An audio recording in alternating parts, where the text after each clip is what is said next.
ನಮಸ್ಕಾರಗಳು. ಶ್ರೀನಿವಾಸ ಇತಿ ಶ್ರೇಷ್ಠದಯಾ ಪಾತ್ರಂ ಗುಣಾನ್ವಿತಃ ಕೌಶಿಕೋನಂತರಂಗಾರ್ಯ ಸ್ಥಿರಂ ವಿಜೇತಾಂ ಭುವಿ ನ್ಯಸ್ತಾತ್ಮೀಯಭರಂ ವರಪ್ರದ ಗುಣೋ ವೈರಾಗ್ಯ ಭಾಗ್ಯೋ ರಥೋ ವೇದಾಂತಾಮೃತ ಸಾರವಂತಮನಘಾತ್ ಶ್ರೀನಿವಾಸಾದ್ ಗುರೋಃ ಶ್ರೀಶೈಲಾನ್ವೇಕೌಸ್ತುಭಸ್ಥಿತನೇಂ ಶ್ರೇಯೋ ನಿಧೇ ಶ್ರೀನಿಧೇಃ ವಂದೇ ಸಾಧು ಕಟಾಕ್ಷಕೇಳನಿಲಯಂ ಶ್ರೀಕೃಷ್ಣಸದ್ದೇಶಿಕಂ श्रीवासरङ्गपरकालमुनित्रयाप्तलक्ष्मात्मरक्षणेति त्वयिगागमान्तम् आचार्यभक्तिपरिपूतमनर्घशीलं गोपालदेशमुनिं गुरुमाश्रयामः। नारायणाख्यतिराजपदाब्जभृङ्गश्रीवासयोगिगुरुणार्पितभारमीशे भक्त्यादिपूर्णवरदारिकृपात्तचिह्नं श्रीश्रीनिवासमुनिवर्यमहं प्रपद्ये। श्रीनारायणयोगीन्द्रवरदारिकृपाश्रयं रङ्गेशपादविनतं श्रीनिवासमुनिं भजे। श्रीमान् वेङ्कटनाथार्य कवितार्किकेसरी वेदान्ताचार्यवर्यो मे सन्निधत्तां सदा हृदि यो नित्यमच्युतपदाम्बुजयुग्मरुक्मव्यामोहतस्तरितराणि तृणाय मेने अस्मद्गुरोर्भगवतोऽस्य देकसिन्धो रामानुजस्य चरणो शरणं प्रपद्ये। विगाहेयामुनं तीर्थं साधु वृन्दावने स्थितं निरस्तजिह्मगस्पर्शे यत्र कृष्णकृतादरः नाथेन मुनिनाथेन भवेयं नाथवानहम् यस्य नैकमिकं तत्त्वं हस्तामलकतां गतं यस्य सारस्वतस्रोतोकुलामोदवासितं श्रुतीनां विश्रमायालं शठारिं तमुपास्महे। वन्दे वैकुण्ठसेनान्यं देवं सूत्रवती सकं यद्वेत्र शिखरस्पन्दे विश्वमेतद्व्यवस्थितं सह धर्मचरीं गौरेः सम्मन्त्रितजगद्धिताम् अनुग्रहमयीं वन्दे नित्यमज्ञातनिग्रहां कमप्याद्यं गुरुं वन्दे कमलाग्रहमेधिनं प्रवक्ता छन्दसां वक्ता पञ्चरात्रस्य स्वयं वसुदेवसुतं देवं कंसचाणूरमर्दनं देवकी परमानन्दं कृष्णं वन्दे जगद्गुरुं पार्थाय प्रतिबोधितां भगवता नारायणेन स्वयं व्यासेन ग्रथितां पुराणमुनिना मध्ये महाभारतम् अद्वैतामृतवर्षिणीं भगवतीमष्टादशाध्यायिनीम् अम्ब त्वामनुसन्दधामि भगवद्गीते भवद्वेषिणीं यत्पदाम्भोरुहध्यानविध्वस्ता शेषकल्मषः वस्तुतामुपयातोऽहं यामुनेयं नमामि तम् इति परिमृढोद्गीता नाम दर्शयदञ्जसा निगमपरिषन्नेदीयां संनिरामयमाशयं जननपदवीयातायातश्रमापहरां धियं जनेतु समे देवः श्रीमान् धनञ्जयसारथिः सन्तः सारल्यः चित्ततमः प्रमथिनीमिमां भजन्तु भगवद्गीता भाष्यतात्पर्यचन्द्रिकाम्। श्रीमते रामानुजाय नमः। श्रीनिवासमहादेशिकाय नमः।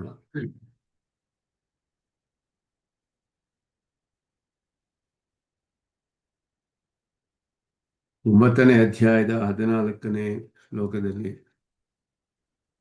ಭಕ್ತಿಯೋಗಿಗಳ ಮಹಿಮೆಯನ್ನ ಪರಮಾತ್ಮನು ಹೇಳ್ತಾ ಇರುವ ಭಾಗದಲ್ಲಿ ಅವರು ಹೇಗೆ ಪರಮಾತ್ಮನನ್ನು ಉಪಾಸನೆ ಮಾಡ್ತಾರೆ ಅನ್ನೋ ವಿಷಯವನ್ನ ಹೇಳುವಾಗ ಸತತಂ ಕೀರ್ತೆಯಂತಹ ಮಾಂ ಯತಂತಶ್ಚ ದೃಢವ್ರತಾಃ ನಮಸ್ಯಂತಶ್ಚ ಮಾಂ ಭಕ್ತಿಯುಕ್ತ ನಿತ್ಯಯುಕ್ತಾಃ ಉಪಾಸತೆ. ಪರಮಾತ್ಮನೊಡನೆ ನಿತ್ಯಯೋಗವನ್ನು ಇಚ್ಛಿಸುವವರಾಗಿ ಪರಮಾತ್ಮನಿಗೆ ಎಂದೆಂದಿಗೂ ಅವನಿಗೆ ದಾಸತ್ವವನ್ನೇ ಅನುಸಂಧಾನ ಮಾಡುವಂತಹ ಭಾಗವತರು ಆ ರೀತಿ ಪರಮ ಭಕ್ತರು ಉಪಾಸನೆ ಮಾಡ್ತಾರೆ. ಅವರಿಗೆ ಅಂತ ಹೇಳಿ ನಮಸ್ಯಂತಂಶಃ ಅಂತ ಹೇಳುವಾಗ ಎಲ್ಲ ಸಾಷ್ಟಾಂಗ ನಮಸ್ಕಾರವನ್ನ ಹೇಗೆ ಮಾಡ್ತಾರೆ ಅಂತ ಹೇಳಿ ಭಾಷ್ಯಕಾರರು ಇದನ್ನೆಲ್ಲ ಅವರ ಒಂದು ದೇಹದಲ್ಲಿ ಬೇರೆ ಬೇರೆ ವಿಧ ಭಾಗಗಳಲ್ಲಿ ವಿಧವಾದ ವಿಕಾರಗಳೆಲ್ಲ ಉಂಟಾಗುತ್ತೆ. ಕಂಠಗಳೆಲ್ಲ ಗದ್ಗದವಾಗಿಬಿಡುತ್ತೆ, ದೇಹವೆಲ್ಲ ಪುಳಕಿತವಾಗುತ್ತೆ. ಇದೆಲ್ಲವೂ ಕೂಡ ಈ ರೀತಿ ಆ ಭಕ್ತಿಯಿಂದ ಆಗುವಂತಹ ವಿಕಾರಗಳನ್ನೆಲ್ಲ ಭಕ್ತರುಗಳಲ್ಲಿ ಹೇಗೆ ನೋಡಬಹುದು ಅನ್ನೋದನ್ನ ಪರಮಾತ್ಮನ ನಾಮಗಳನ್ನೇ ಯಾವಾಗಲೂ ಅವರು ಧ್ಯಾನ ಮಾಡ್ತಾ ಇರ್ತಾರೆ, ಅದನ್ನೇ ಉಚ್ಚಾರಣೆ ಮಾಡ್ತಾ ಇರ್ತಾರೆ. ಅವನ ದಿವ್ಯವಾದ ಚೇಷ್ಟಿತಗಳನ್ನು, ಅವನ ಗುಣಗಳನ್ನು, ಒಂದೊಂದು ನಾಮವು ಒಂದೊಂದು ಗುಣವನ್ನು ತಿಳಿಸುತ್ತೆ. ಗುಣಗಳನ್ನೆಲ್ಲ ಅನುಸಂಧಾನ ಮಾಡಿಕೊಂಡು ನಿರಂತರವಾಗಿ ಅತ್ಯಂತ ಪ್ರೀತಿಯಿಂದ ಪರಮಾತ್ಮನ ಉಪಾಸನೆಯನ್ನು ಹೇಗೆ ಮಾಡ್ತಾರೆ ಅನ್ನೋದನ್ನ ಇಲ್ಲಿ ತಿಳಿಸ್ತಾ ಇರುವಾಗ ಅದಕ್ಕೆ ವ್ಯಾಖ್ಯಾನವನ್ನು ಸ್ವಾಮಿ ದೇಶಿಕನ್ ವಿವರಿಸ್ತಾರೆ. ಸ್ವಲ್ಪ ಇಲ್ಲಿ ಉಪಾಸನೆಯೇ ಆರಂಭಿಸಲ್ಪಟ್ಟಿರೋದು. ಹಿಂದಿನ ಶ್ಲೋಕದಲ್ಲಿ ಹೇಳಿದಾಗೆ ಹಿಂದಿನ ಶ್ಲೋಕದಲ್ಲಿ ಭಜಂತಿ ಅನ್ನುತ್ತಾ ಹೇಳಿ ಮಹಾತ್ಮಾನಸ್ತು ಮಾಂ ಪಾರ್ಥ ದೈವೀಂ ಪ್ರಕೃತಿಮಾಶ್ರಿತಾ ಭಜಂತಿ ಅನನ್ಯ ಮನಸಃ ಜ್ಞಾತ್ವಾ ಭೂತಾದಿಮವ್ಯಯಂ. ಭಜಂತಿ ಅನ್ನುವ ಶಬ್ದವೇ ಉಪಾಸನೆಯ ವಿಷಯ ಆರಂಭಿಸಿದೆ ಅನ್ನೋದನ್ನು ತಿಳಿಸುತ್ತೆ. ಆದ್ದರಿಂದ ಉಪಾಸನೆಯು ಇಲ್ಲಿ ಪ್ರಸಕ್ತವಾಗಿರುವಂತಹ ವಿಷಯ. ಅದುವೇ ಇಲ್ಲಿ ಕೀರ್ತನ, ಯತನ, ನಮಸ್ಕಾರ ಮೊದಲಾದವುಗಳಲ್ಲಿ ಆ ಉಪಾಸನೆಯು ಉಪಾಸಕರನ್ನ ಪ್ರೇರಿಸುತ್ತೆ ಈ ಎಲ್ಲ ಮಾಡುವ ಹಾಗೆ.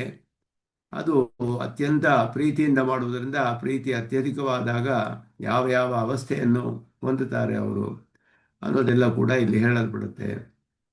ಕೀರ್ತನಾದೀನಾಂ ತ್ರಯಾಣಾಂ ವಾಂಗ್ಮನಃ ಕಾರ್ಯ ಕರ್ಮರೂಪತಾಂ ತೇಷಾಮೇವ ಪ್ರಕರಣಾಂತೇಷು ಸಿದ್ಧಂ ಪ್ರಕಾರಂ ಸತತಂ ಇತ್ಯಸ್ಯ ಚ.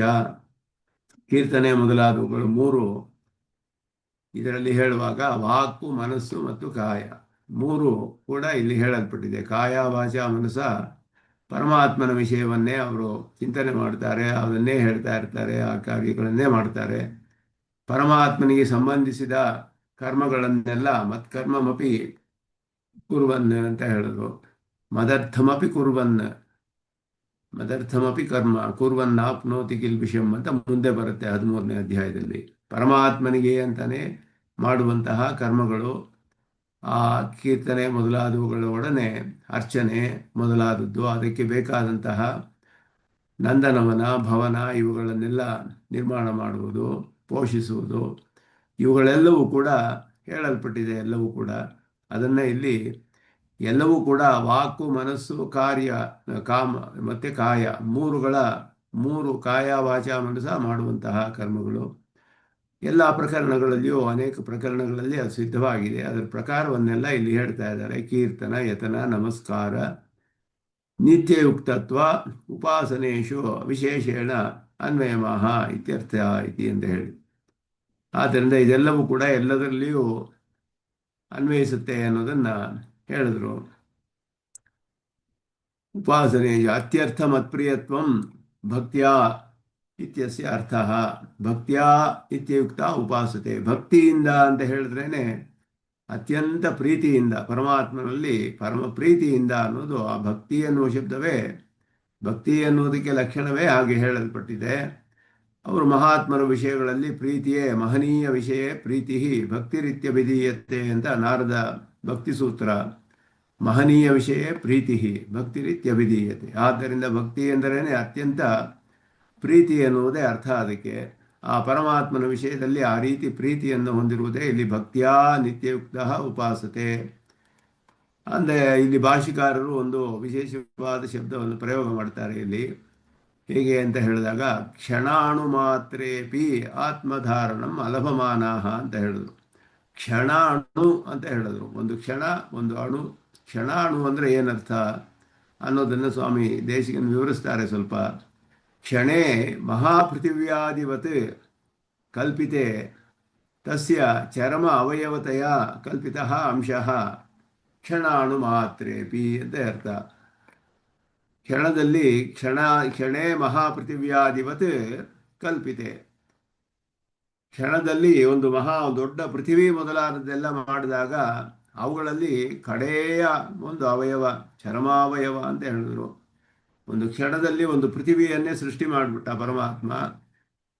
ತದೈಕ್ಷತ ಬಹುಸ್ಯಾಂ ಪ್ರಜಾಯೇಯ, ಐಕ್ಷತ ಬಹುಸ್ಯಾಂ, ಅನೇಕವಾಗ್ತೇನೆ ಅಂತ ಸಂಕಲ್ಪ ಮಾಡಿದ ಕ್ಷಣದಲ್ಲಿ ಪೃಥ್ವಿಯೆಲ್ಲ ಉಂಟಾಗೋಯ್ತು. ಆ ಪ್ರಕೃತಿ ಮಂಡಲವೇ ಉಂಟಾದಾಗ ಅನಂತವಾದ ಪದಾರ್ಥಗಳು, ಅದರ ಕಡೆಯ ಒಂದು ಅಂಶ ಆ ಕ್ಷಣದಲ್ಲಿ ಒಂದು ಸಂಕಲ್ಪ ಮಾಡಿ ಎಲ್ಲವನ್ನು ಮಾಡಿದಾಗ ಅದರ ಕಡೆಯ ಅಂಶದಲ್ಲ ಒಂದು ಅಂಶವಿದೆಯಲ್ಲ, ಅದಕ್ಕೆ ಕ್ಷಣಾಣು ಅಂತ ಹೇಳಿದ್ರು.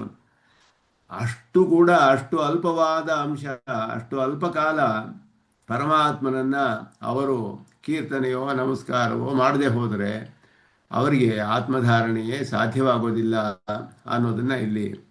ಹಾಗೆ ಪರಮಾತ್ಮನ ನಾಮಧೇಯಗಳ ಒಂದು ಮಹಿಮೆಯನ್ನು ಇಲ್ಲಿ ಅದ್ಭುತವಾಗಿ ಹೇಳ್ತಾರೆ. ಇಲ್ಲಿ ನಾಂ ಸ್ವಾದುತ್ವ ಅತಿಶಯ ಸಿದ್ಧ್ಯರ್ಥಂ. ಆ ನಾಮಧೇಯಗಳೇ ಪರಮಾತ್ಮನ ಒಂದು ನಾಮಧೇಯಗಳೇ ಅತ್ಯಂತ ಸ್ವಾದುವಾದದ್ದು ಅಂತ ಹೇಳಿ ಮದ್ಗುಣ ವಿಶೇಷವಾಚೀನಿ 2 ಶಬ್ದಗಳನ್ನು ಹಾಕ್ತಾರೆ ಭಾಷ್ಯಕಾರರು ಇಲ್ಲಿ. ನಮಸ್ತೆ ಇಲ್ಲಿ ಹೇಳುವಾಗ ಕೀರ್ತೆಯಂತ ಹಾಗೆ, ಸತತಂ ಕೀರ್ತೆಯಂತ ಹಾಗೆ ಎರಡು ಶಬ್ದಗಳನ್ನು ಹೇಳ್ತಾರೆ. ಒಂದು ಗುಣವಿಶೇಷವನ್ನು ಹೇಳುವಂತಹ ಶಬ್ದಗಳು, ಮತ್ತೆ ಮನ್ನಾಮಾನಿ ಅನ್ನೋದು ಎರಡನೆಯ ಪದವಾಗಿ ಮಾಡಿದ್ರು. ಮದ್ಗುಣ ವಿಶೇಷವಾಚೀನಿ ಮನ್ನಾಮಾನಿ. ಇದಕ್ಕೆ ಬೇರೆ ಬೇರೆಯಾದ ಅರ್ಥವನ್ನು ಕೂಡ ಮಾಡಬಹುದು ಸ್ವಾಮಿ ದೇಶಿಕನ್ ತಿಳಿಸ್ತಾರೆ. ಒಂದು, ನಾಮ ಅಂತ ಹೇಳಿದ್ರೆ ಅವನ ಹೆಸರೇ ಗುಣವನ್ನು ತಿಳಿಸುತ್ತೆ.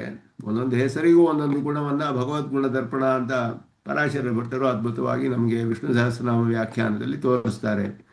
ಒಂದೊಂದು ನಾಮಗಳಿಗೂ ಕೂಡ ಒಂದೊಂದು ಗುಣ ಮತ್ತೆ ಅವನ ಆಶ್ಚರ್ಯ ಚೇಷ್ಟಿತಗಳು ಎಲ್ಲವೂ ತಿಳಿದು ಬರುತ್ತೆ ಅಂತ ಹೇಳಿ, ಸನ್ನಿವಾಸ ಸುಯಾಮುನಃ ಅಂತ ಹೇಳುವಾಗ, ಸುಯಾಮುನಃ ಅಂತ ಹೇಳುವಾಗ ಯಮುನಾ ಸಂಬಂಧಿಯಾದ ಗೋಪಿಯರೊಡನೆ ಮಾಡಿದಂತಹ ಅನೇಕ ದಿವ್ಯ ಚೇಷ್ಟಿತಗಳನ್ನು ಉಳ್ಳವನು ಯಾರೋ ಅವನು ಸುಯಾಮುನಃ ಅಂತ ಅರ್ಥ ಮಾಡು.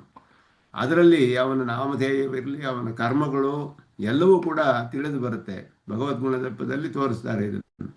ಅವನ ನಾಮಧೇಯಗಳೇ ಗುಣವಿಶೇಷಗಳನ್ನೆಲ್ಲ ತಿಳಿಸುವಂತಹದ್ದು. ಗುಣದೊಡನೆ ಕರ್ಮಗಳನ್ನು ತಿಳಿಸುತ್ತೆ, ಅವನು ಮಾಡುವ ಕರ್ಮಗಳೆಲ್ಲ. ನಾಮಾನಿ ಅಂತ ಬೇರೆಯಾಗೂ ಹೇಳಿದ್ರು, ವಾಚೀನಿ ನಾಮಾನಿ. ಅದಕ್ಕೆ ಎರಡು ಅರ್ಥವನ್ನು ಸ್ವಾಮಿ ದೇಶಿಕನ್ ತೋರಿಸ್ತಾರೆ ಇಲ್ಲಿ.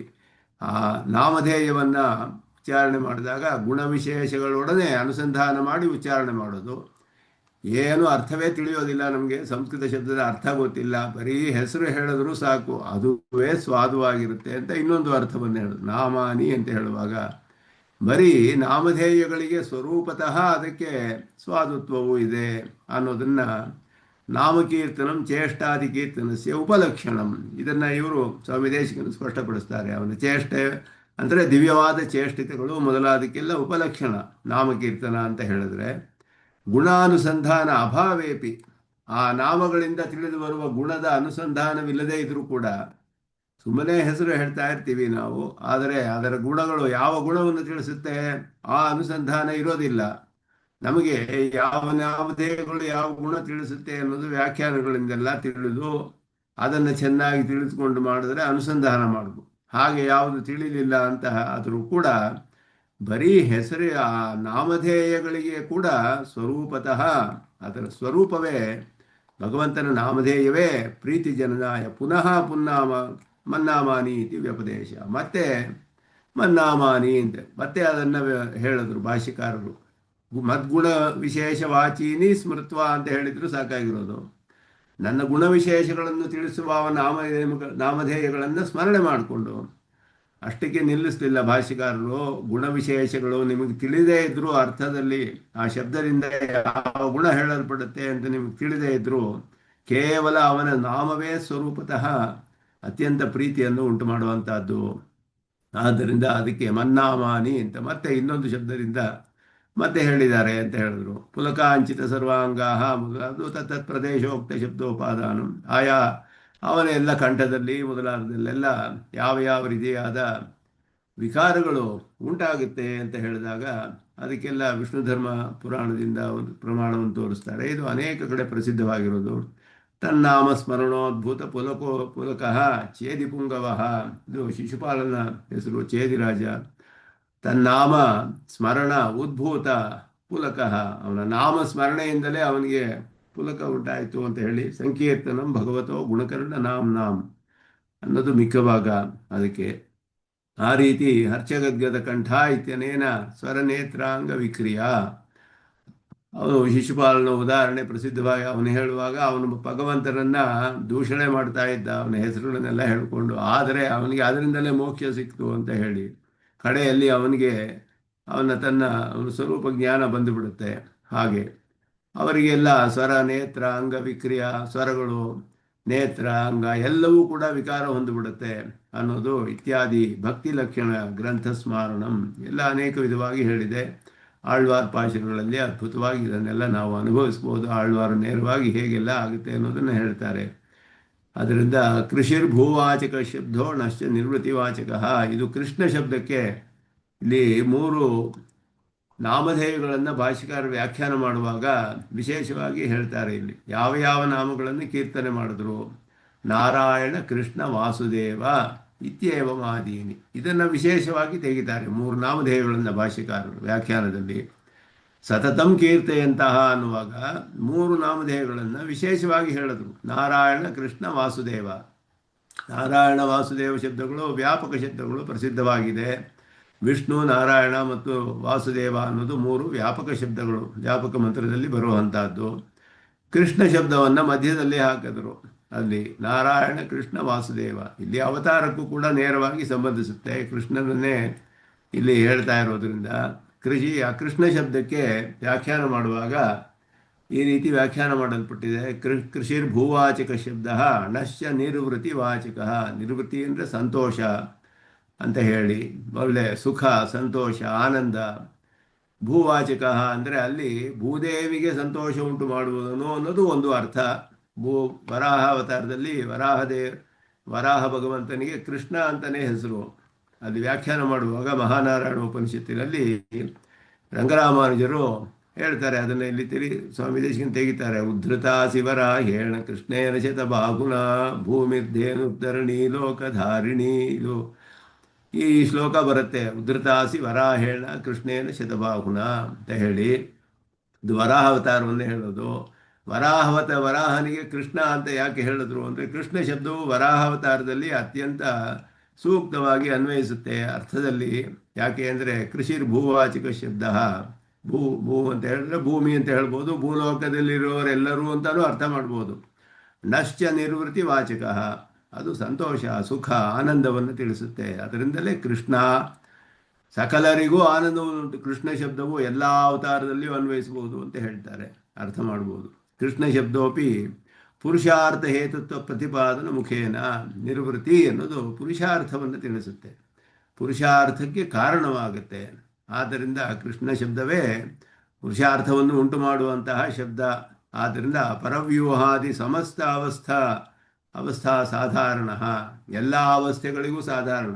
ಯಾಕೆಂದರೆ ಎಲ್ಲ ಅವಸ್ಥೆಗಳು ಪುರುಷಾರ್ಥಕ್ಕೆ ಕಾರಣವೇ. ಪರಮಾತ್ಮನ ಎಲ್ಲ ರೂಪಗಳು ಪುರುಷಾರ್ಥವನ್ನು ನಮಗೆ ಉಂಟು ಮಾಡುತ್ತೆ. ಯಾವ್ಯಾವ ರೂಪದಲ್ಲಿ ಅವನನ್ನು ಉಪಾಸನೆ ಮಾಡ್ಬೋದು, ಧ್ಯಾನ ಮಾಡ್ಬೋದು, ಅವನಿಗೆ ಪ್ರಪತ್ತಿ ಮಾಡ್ಬೋದು. ಹೇಗೆ ಎಲ್ಲ ರೂಪಗಳಲ್ಲೂ ಯಾರ್ಯಾರಿಗೆ ಯಾವ್ಯಾವುದು ಎಟಕಿಸುತ್ತೋ ಆ ರೂಪದಲ್ಲಿ ಅವರು ಆಶ್ರಯಿಸುವುದು. ಪರವ್ಯೂಹ, ವಿಭವ, ಅರ್ಚ ಮತ್ತು ಅಂತರ್ಯಾಮಿ ಅಂತ 5 ರೂಪಗಳಲ್ಲಿ ಪರಮಾತ್ಮ ತೋರಿಸ್ಕೊಳ್ತಾನೆ.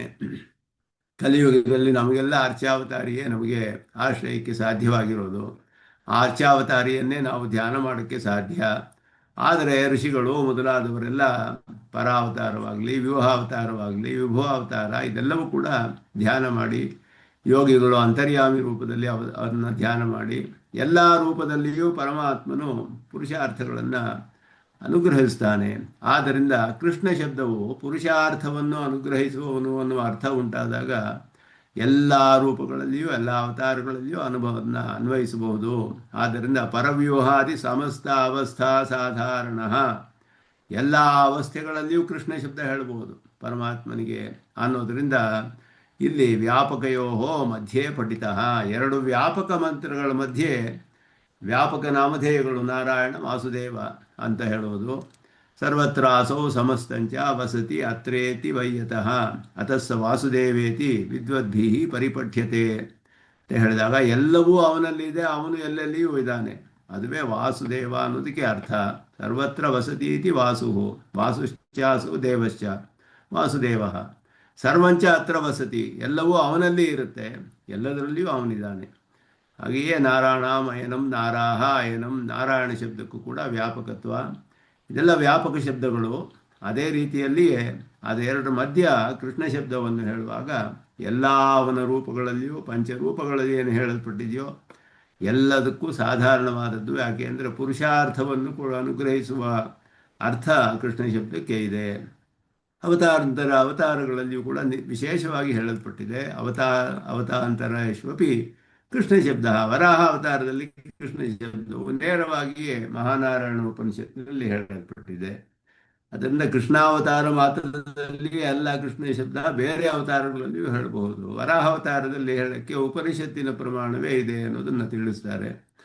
ಅಥವಾ ಇನ್ನೂ ರೀತಿಯಲ್ಲೂ ಅರ್ಥ ಮಾಡ್ಬೋದು. ನಾರಾಯಣ ಇತಿ ಪರತ್ವ ಅನುಸಂಧಾನಂ, ಈ ರೀತಿಯೂ ಇದನ್ನು ಭಾಷ್ಯಕಾರರು ಹೇಳಿರುವ 3 ನಾಮಧೇಯಗಳಿಗೆ ಏನು ವಿಶೇಷವಾದ ಅರ್ಥವಿದೆ ಅಲ್ಲಿ ಭಾಷ್ಯಕಾರರು ವ್ಯಾಖ್ಯಾನ ಮಾಡುವಾಗ ಬಹಳ ವಿಶೇಷವಾದ ವ್ಯಾಖ್ಯಾನ.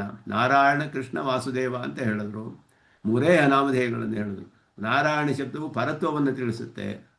ನಾರಾಯಣ ಶಬ್ದವು ಕೃಷ್ಣ ವಾಸುದೇವೇತಿತು ಅವತಾರ ವಿಶೇಷ ಪರತೆಯ ಸೌಲಭ್ಯ ಅನುಸಂಧಾನ. ವಸುದೇವನ ಮಗ ವಾಸುದೇವನು, ಕೃಷ್ಣ ವಾಸುದೇವ, ಇದೆಲ್ಲ ಅವತಾರ ವಿಶೇಷವನ್ನು ತಿಳಿಸಿ ಸೌಲಭ್ಯ ಅನುಸಂಧಾನಂ, ಪರತ್ವ ಸೌಲಭ್ಯ ಎರಡೂ ಇದ್ದರೇನೆ ಅವರನ್ನು, ಆ ದೇವತೆಯನ್ನು ನಾವು ಆಶ್ರಯಿಸಬಹುದು. ಯಾವ ಫಲಕ್ಕೆ ಬೇಕಾದರೂ, ಮೋಕ್ಷಕ್ಕೂ ಕೂಡ ಸಹ ಮಾಡ್ಬೋದು. ಬೇರೆ ದೇವತೆಗಳಿಗೆ ಸೌಲಭ್ಯವಿದ್ದರೆ ಪರತ್ವವಿರೋದಿಲ್ಲ, ಪರತ್ವವಿದ್ದರೆ ಸೌಲಭ್ಯವಿರೋದಿಲ್ಲ. ಇದೆಲ್ಲ ಇಲ್ಲದೆ ಹೋದರೆ ನಮಗೆ ಬೇಕಾದ ಪುರುಷಾರ್ಥಗಳನ್ನು ಪಡೆಯಲಿಕ್ಕೆ ಸಾಧ್ಯವಾಗೋದಿಲ್ಲ. ನಮಗೆ ಬೇಕಾದ ಪುರುಷಾರ್ಥ ಕೊಡುವಂತಹ ಪರತ್ವವಿರಬೇಕು. ಆ ಪರತ್ವದೊಡನೆ ನಮಗೆ ಸುಲಭವಾಗಿ ಸಿಗೋ ಹಾಗಿರಬೇಕು.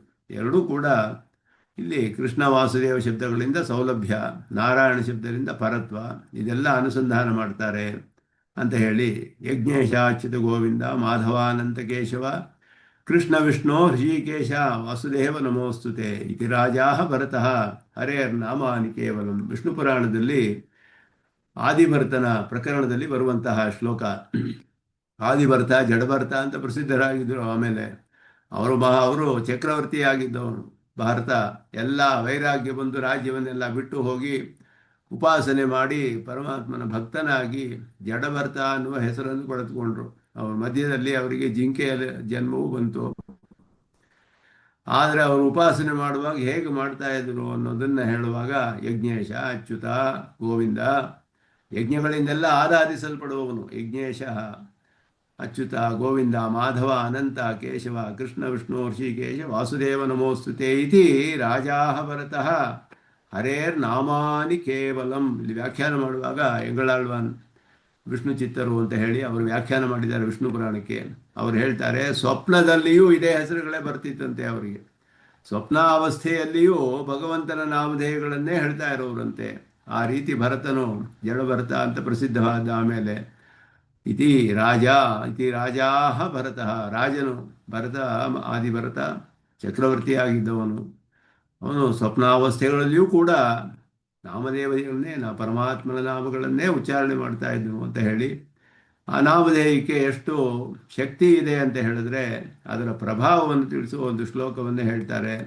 ನಾಮ್ನೋಸ್ತಿ ಯಾವತೀ ಶಕ್ತಿ ಪಾಪ ನಿರ್ಹರಣೆ ಹರೇಹೇ ತಾವಚ್ಛಕ್ತು ನ ಕರ್ತು ನ ಶಕ್ನೋತಿ ಪಾತಕಿ ಪಾತಕಂ ನರಹ ಅಂತ ಮಿಕ್ಕ ಭಾಗ.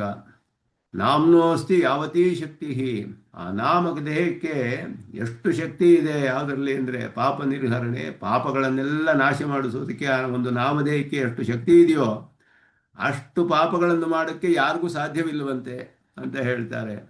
ಪಾಪಗಳನ್ನು ಮಾಡ್ಬೋದು ಅಂತ ಅರ್ಥವಲ್ಲ. ಒಂದು ನಾಮ ಹೇಳಿಬಿಟ್ಟು ಎಷ್ಟು ಪಾಪ ಬೇಕಾದ್ರೂ ಮಾಡ್ಕೊಳ್ತಾ ಇರ್ಬೋದು. ಯಾಕೆಂದರೆ ಒಂದು ನಾಮದೇಹ ಎಲ್ಲ ಪಾಪವನ್ನು ನಾಶ ಮಾಡಿಬಿಡುತ್ತೆ.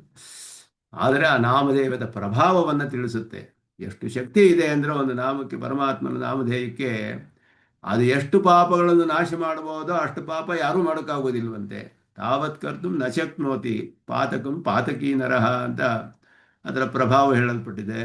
ಹಾಗೆಯೇ ವಿಷ್ಣು ಪುರಾಣದಲ್ಲಿ ಯಮಭಟ್ಟರಿಗೆ ಯಮನು ಗುಟ್ಟಾಗಿ ಹೇಳುವಂತಹ ಒಂದು ಸಂದೇಶದಲ್ಲಿ ಎಲ್ಲ ವೈಷ್ಣವರ ಒಂದು ಲಕ್ಷಣವನ್ನೆಲ್ಲ ಹೇಳಿ, ಆ ವೈಷ್ಣವರ ಲಕ್ಷಣವನ್ನು ಹೇಳಿ, ಈ ರೀತಿ ಯಾರು ವೈಷ್ಣವರಿದ್ದಾರೋ ಅವರ ಹತ್ತಿರನೇ ಹೋಗಬೇಡ ನೀನು, ದೂರದಿಂದಲೇ ಬಿಟ್ಟುಬಿಡು, ಅವ್ರನ್ನೆಲ್ಲ ದೂರದಿಂದಲೇ ಆಚೆ ಹೋಗ್ಬಿಡು ನೀನು, ಅವರ ಹತ್ತಿರವೇ ಹೋಗಬೇಡ. ಅವರಿಗೆ ನಾನು ಪ್ರಭು ಅಲ್ಲ, ಅವರಿಗೆ ಪರಮಾತ್ಮನೇ ಶ್ರೀಮನ್ನಾರಾಯಣನೇ ಪ್ರಭು, ನನ್ನ ಇದರಲ್ಲಿ ಬರೋದಿಲ್ಲ, ವಶದಲ್ಲಿಲ್ಲ, ಅವರ ಹತ್ತಿರವೇ ಹೋಗಬೇಡಿ ಅಂತ ಯಮಭಟ್ಟರಿಗೆ ಹೇಳ್ತಾನೆ, ಗುಟ್ಟಾಗಿ ಹೇಳ್ತಾನೆ ಕಿವಿಯಲ್ಲಿ ಯಮನು.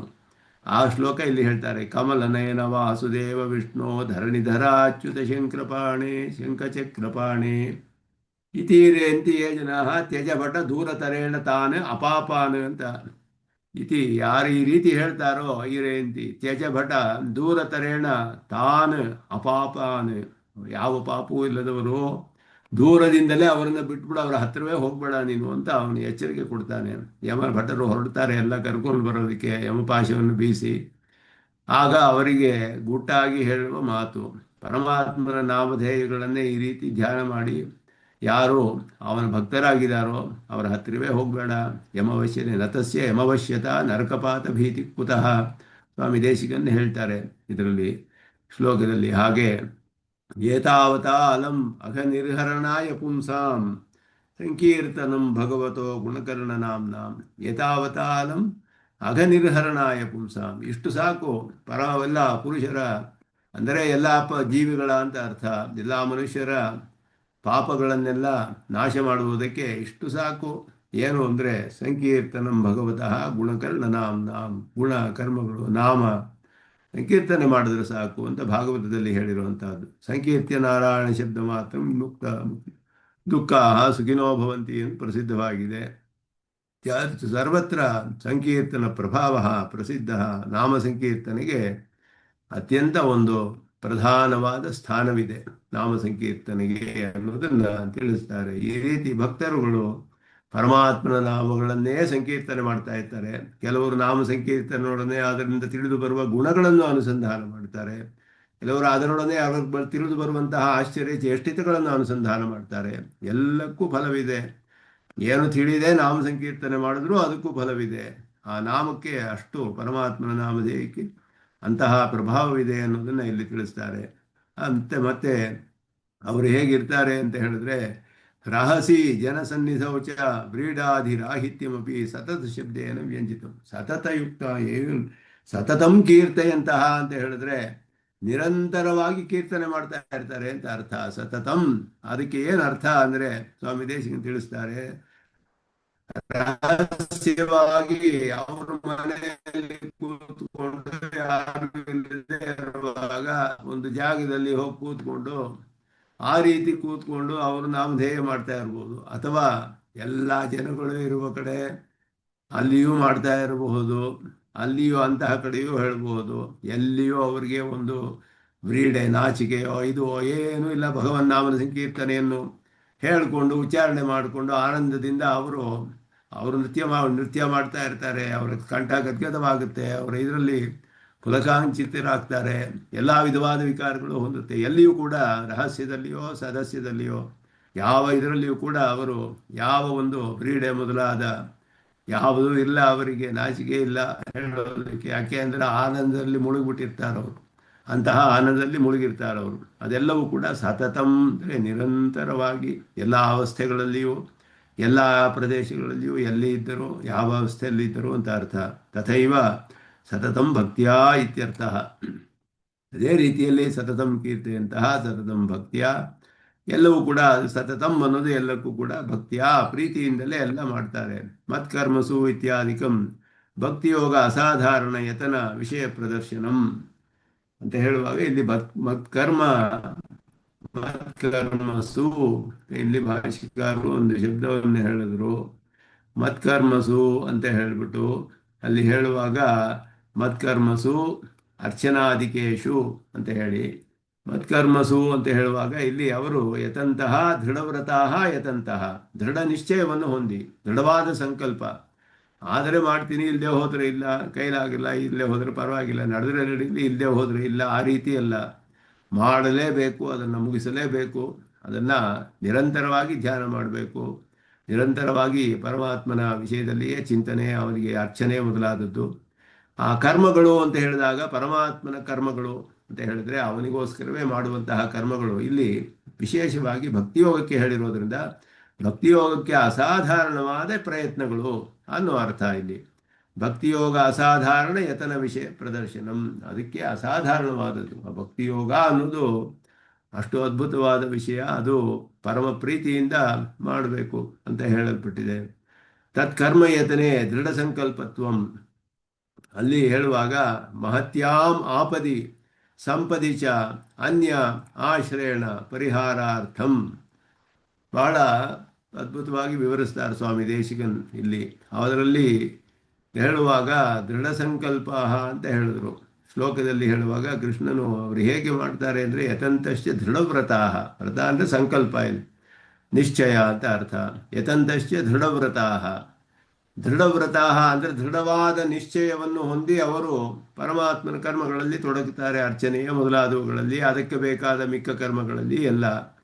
ಯಾವುದೋ ಒಂದು ದೊಡ್ಡ ಆಪತ್ತು ಬಂದುಬಿಟ್ರು ಅವರು ಅದು ಆಪತ್ತು ಬಂದಾಗ ಈ ಕೆಲಸ ಬಿಟ್ಬಿಟ್ಟು ಬೇರೆ ಕೆಲಸ ಮಾಡ್ತೀನಿ ಅಂತ ಹೋಗೋದಿಲ್ಲ. ಏನೋ ಒಂದು ಕಷ್ಟ ಬಂದುಬಿಡುತ್ತೆ, ಸರಿ ಇದನ್ನೇ ನಿಲ್ಲಿಸ್ಬಿಡೋಣ ಇವತ್ತು, ನಾಳೆ ಮುಂದೆ ಉಡ್ಸೋಣ, ಬೇರೆ ಯಾವುದಾದ್ರೂ ಕೆಲಸ ಮಾಡೋಣ, ಹಾಗೆ ಹೋಗೋದಿಲ್ಲ.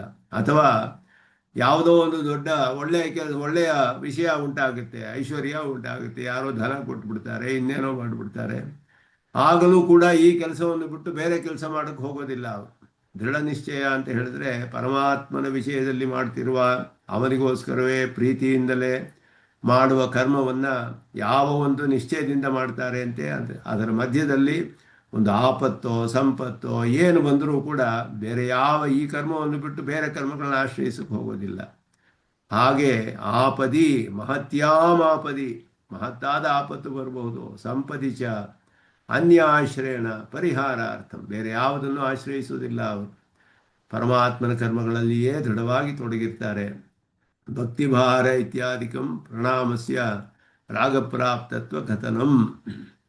ಇದು ಹೇಳುತ್ತೆ ಭಕ್ತಿಭಾರ ಅವನಮಿತ ಅಂತ ಹೇಳಿದ್ರು. ಭಕ್ತಿಯ ಒಂದು ಭಾರದಿಂದಲೇ ಅವರು ಬಗ್ಗಿ ಹೋಗ್ತಾರೆ, ಕುಗ್ಗಿ ಹೋಗ್ತಾರೆ ಅವರು. ಹಾಗೆ ಅವನಮಿತ ಮನೋಬುದ್ಧಿ ಅಭಿಮಾನ ಪದದ್ವಯ ಇದೆಲ್ಲವೂ ಏನು ಅಂತ ಹೇಳಿದ್ರೆ ಇದು ರಾಗಪ್ರಾಪ್ತ, ತಿಳಿದು ಮಾಡಬೇಕು ಇವರು. ರಾಗಪ್ರಾಪ್ತತ್ವ ಕಥನಂ, ಇಷ್ಟ ಇದ್ದವರು ಮಾಡ್ಬೋದು ಈ ರೀತಿ ಪ್ರಣಾಮವನ್ನು, ಎಲ್ಲರೂ ಮಾಡಬೇಕಾಗಿಲ್ಲ. ಅಂದರೆ ರಾಗಪ್ರಾಪ್ತ ಅಂದರೆ ಅವರಿಗೆ ಇಷ್ಟ ಬಂದಾಗ ಮಾಡ್ತಾರವರು. ಮನೋಬುದ್ಧಿ ಅಭಿಮಾನೇನಿತಿ ಸಹ ನ್ಯಾಸಃ ಸಹ ನ್ಯಸ್ಯ ಧರಾತಲೆ, ಸಹ ಮನೋಬುದ್ಧಿ ಅಭಿಮಾನೇನ ಸಹನ್ಯಸ್ಯ ಧರಾತಲೆ ಕೂರ್ಮವಚ್ಚತುರಃಪಾದಾನ್ ಶಿರಸ್ತತ್ರೈವ ಪಂಚಮಂ ಸಾತ್ವತ ಸಂಹಿತೆ. ಇದೆಲ್ಲ ಆಗಮಗಳು, ಸಾತ್ವತ ಸಂಹಿತೆ ಅಂತ ಹೇಳೋದು. ಇತ್ಯುಕ್ತ ಅಷ್ಟಾಂಗ ಪ್ರಣಾಮ, ಅದನ್ನೇ ಇಲ್ಲಿ ಹೇಳಿದ್ದಾರೆ. ಮನೋಬುದ್ಧಿ ಅಭಿಮಾನೇನ, ಅಭಿಮಾನ ಅಂದರೆ ಅಹಂಕಾರ, ಮನೋಬುದ್ಧಿ ಅಭಿಮಾನೇನ ಸಹ ನ್ಯಸ್ಯ ಧರಾತಲೆ, ಭೂಮಿ ಮೇಲೆ ಬಿದ್ದು ಯಾವುದನ್ನ ಅಂದರೆ ಕೂರ್ಮವತಿ ಚತುರಃಪಾದಾನೆ, ಅಂದರೆ ಒಂದು ಕೂರ್ಮವನ್ನು ಉದಾಹರಣೆ ಕೊಟ್ಟು ಶಿರಃ ತತ್ರೈವ ಪಂಚಮಂ ಅಂತ ಹೇಳಿ. ಚತುರಃಪಾದ ಅಂದರೆ ಎರಡು ಕೈಗಳು, ಎರಡು ಕಾಲುಗಳು, ಮತ್ತು ಶಿರಸ್ಸು, ಇದೆಲ್ಲ ಸೇರಿ ಇದು ಸಾತ್ವತ ಸಂಹಿತೆಯ ಪ್ರಮಾಣವನ್ನು ತೋರಿಸ್ತಾರೆ. ನಿತ್ಯಯುಕ್ತ ಇತಿ ಆಶಂಸಾಯಾಂ ತಹ ಇತಿ ನಿತ್ಯಯೋಗಂ ಕಾಂಕ್ಷಮಾಣ. ಇದು ಆಶಂಸಾಯಾಂ ತಹ ಅನ್ನೋದು ಪಾಣಿನಿ ಸೂತ್ರ ಅಷ್ಟಾಧ್ಯಾಯಿಯಲ್ಲಿ ತ ಅನ್ನುವ ಪ್ರತ್ಯಯ ಬರುತ್ತೆ. ಆ ಪ್ರತ್ಯಯವು ಈ ಅರ್ಥದಲ್ಲಿ ಬರುತ್ತೆ, ಆಶಂಸೆ ಎನ್ನುವ ಅರ್ಥದಲ್ಲಿ. ಅದನ್ನು ಆಕಾಂಕ್ಷಮಾಣ ಕಾಂಕ್ಷಮಾಣ ಅನ್ನೋದನ್ನ ಅರ್ಥ ಹೇಳೋದು. ಕಾಂಕ್ಷಮಾಣ ಶಬ್ದಶ್ಚ ಚಾನಶ್ ಪ್ರತ್ಯಯ ಅಂತಹ ಆ ಶಬ್ದದ ಒಂದು ವ್ಯುತ್ಪತ್ತಿಯನ್ನು ಕೂಡ ಇಲ್ಲಿ ಹೇಳ್ತಾರೆ. ಯಾಕೆ ಅಂತ ಹೇಳಿದ್ರಲ್ಲಿ ವಿಶೇಷವಾದ ಅರ್ಥವಿದೆ ಅದರಲ್ಲಿ. ಸ್ವಾಮಿ ದೇಶಿಕನಿ ವ್ಯಾಕರಣ ಎಲ್ಲ ಯಾಕೆ ಹೇಳಬೇಕಿದ್ರ ಮಧ್ಯ ಚಾನಶ್ಯ ಪ್ರತ್ಯಯವೋ ಅಗ್ತಾ ಪ್ರತ್ಯಯವೋ ಇದೆಲ್ಲ ನಮ್ಗೆ ಯಾಕೆ ಬೇಕು ಅಂದರೆ ಅದರಲ್ಲಿ ವಿಶೇಷವಾದ ಅರ್ಥವಿದೆ ಇಲ್ಲಿ. ನಿತ್ಯಯುಕ್ತ ಅಂದರೆ ನಿತ್ಯಯೋಗವನ್ನು ಹೊಂದಿದವರು ಅನ್ನುವ ಅರ್ಥ ಬರುತ್ತೆ. ಆ ರೀತಿ ಅರ್ಥ ಮಾಡೋದಕ್ಕೆ ಸಾಧ್ಯವಿಲ್ಲ. ಯಾಕೆಂದರೆ ಉಪಾಸನೆಯನ್ನು ಆರಂಭಿಸ್ತಾ ಇರೋ ಕಾಲ ಇದು. ಉಪಾಸನೆ ಮುಗಿದ ಮೇಲೆಯೇ ಪರಮಾತ್ಮನ ನಿತ್ಯಯೋಗ. ಆದ್ದರಿಂದ ನಿತ್ಯಯೋಗವನ್ನು ಬಯಸಿ ಉಪಾಸನೆಯನ್ನು ಮಾಡ್ತಾ ಇರೋರು ಅನ್ನೋದು ಆಶಂಸಾಯಾಮ್ ಅನ್ನುವ ಅರ್ಥದಲ್ಲಿ ಬಂದಿದೆ ಇಲ್ಲಿ ಪ್ರತ್ಯಯ. ಅದು ಪಾಣಿನಿಯ ವ್ಯಾಕರಣದಲ್ಲಿ ಅದು ಹೇಳಿರೋದನ್ನು ತಿಳಿಸಿದ್ರೆ ಇದು ವ್ಯಾಕರಣಬದ್ಧವಾದ ಪ್ರಯೋಗ, ಸರಿಯಾಗಿದೆ ಇಲ್ಲಿ ಅರ್ಥ ಅಂತ ಗೊತ್ತಾಗುತ್ತೆ. ಇನ್ನೊಂದು ಕಾಂಕ್ಷಮಾಣ ಶಬ್ದಕ್ಕೆ ಚಾನಶ್ ಅನ್ನುವ ಶಬ್ದ ಪ್ರತ್ಯಯ ಬಂದಿದೆ. ಅದು ತಾಚ್ಛೀಲ್ಯ ಅನ್ನುವ ಅರ್ಥದಲ್ಲಿ ಬರುತ್ತೆ ಇಲ್ಲಿ. ತಾಚ್ಛೀಲ್ಯ ಅಂದರೆ ಅದರಲ್ಲಿಯೇ ಪೂರ್ಣವಾಗಿ ತೊಡಗಿರೋರು, ಅದಿಲ್ಲದೆ ಇರೋಕ್ಕಾಗೋದಿಲ್ಲ ಅನ್ನುವ ಅರ್ಥ. ಇವಾಗ ಒಬ್ಬ ಹೂವಿನ ಮಾರಿನಿಯೇ ಜೀವನ ಮಾಡ್ತಾ ಇರೋವನಿಗೆ ಹೂ ಮಾರೋದಿರಲಿ ಅವನಿಗೆ ತಾಚ್ಛೀಲ್ಯ ಅಂತ ಹೇಳಲ್ಪಡುತ್ತೆ. ಅದುವೇ ಅವನಿಗೆ ಪೂರ್ಣವಾಗಿ ತನ್ನನ್ನು ತೊಡಗಿಸ್ಕೊಳ್ತಾನೆ ಅದರಲ್ಲಿ. ಹಾಗೆ ಇವರು ಪರಮಾತ್ಮನ ನಿತ್ಯ ಯೋಗ ಬೇಕು ಅನ್ನುವ ಒಂದು ಬುದ್ಧಿಯಿಂದಲೇ ಉಪಾಸನೆ ಮಾಡ್ತಾ ಇರೋದ್ರಿಂದ, ಅದನ್ನೇ ಉದ್ದೇಶಿಸಿ ಮಾಡ್ತಿರೋದ್ರಿಂದ ಇಲ್ಲಿ ಈ ಚಾನಶ್ ಪ್ರತ್ಯಯ ಕಾಂಕ್ಷಮಾಣ ಅನ್ನುವ ಶಬ್ದಕ್ಕೆ ಚಾನಶ್ ಪ್ರತ್ಯಯ ಒಂದು ಆಗಿರುವ ಶಬ್ದ ಅಂತಹ ಒಂದು ತಾಚ್ಛೀಲ್ಯ ಅರ್ಥದಲ್ಲಿ ಬಂದಿದೆ ಅನ್ನೋದು ವ್ಯಾಕರಣದ ಪ್ರಮಾಣವನ್ನು ಈ ಚಾನಶ್ ಪ್ರತ್ಯಯವು ಈ ಅರ್ಥಗಳಲ್ಲೆಲ್ಲ ಬರುತ್ತೆ. ತಾಚ್ಛೀಲ್ಯ ಅನ್ನೋದು ವಿಶೇಷವಾಗಿ ಇಲ್ಲಿ ತಿಳಿಸ್ತಾರೆ. ಇದು ಅನುಶಾಸನ ವ್ಯಾಕರಣದಲ್ಲಿ ಹೇಳಿರುವಂತಹದ್ದು. ದಾಸಭೂತಾ ಸ್ವತಃ ಸರ್ವೇ ಹಿ ಆತ್ಮಾನಃ ಪರಮಾತ್ಮನಃ ಅಂತ ಹೇಳಿದಾಗ ದಾಸಭೂತಾ ಸ್ವತಃ ಸರ್ವೇಪಿ ಆತ್ಮಾನಃ.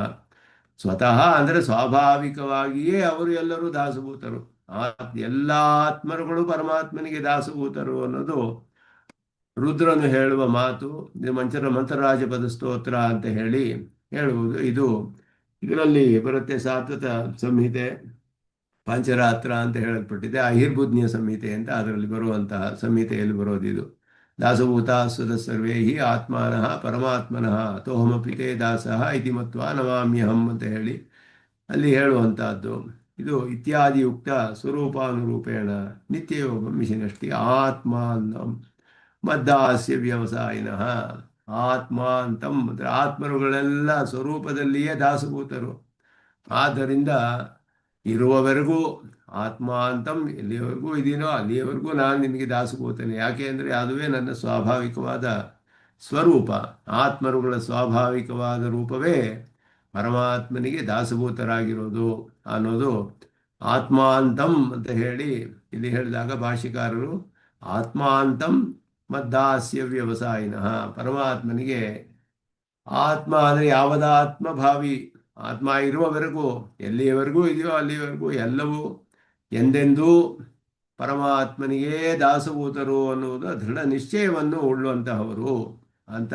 ಅಲ್ಲಿಯವರೆಗೆ ಅವರು ಪರಮಾತ್ಮನೊಡನೆ ನಿತ್ಯ ಯೋಗವನ್ನು ಆಸೆ ಪಡ್ತಾರೆ ಅಂತ ಹೇಳಿದ್ರೆ ನಿರಂತರವಾಗಿ ಅನಂತವಾದ ನಿತ್ಯ ಕಿಂಕರತಾಂ, ನಿತ್ಯ ಕೈಂಕರ್ಯ.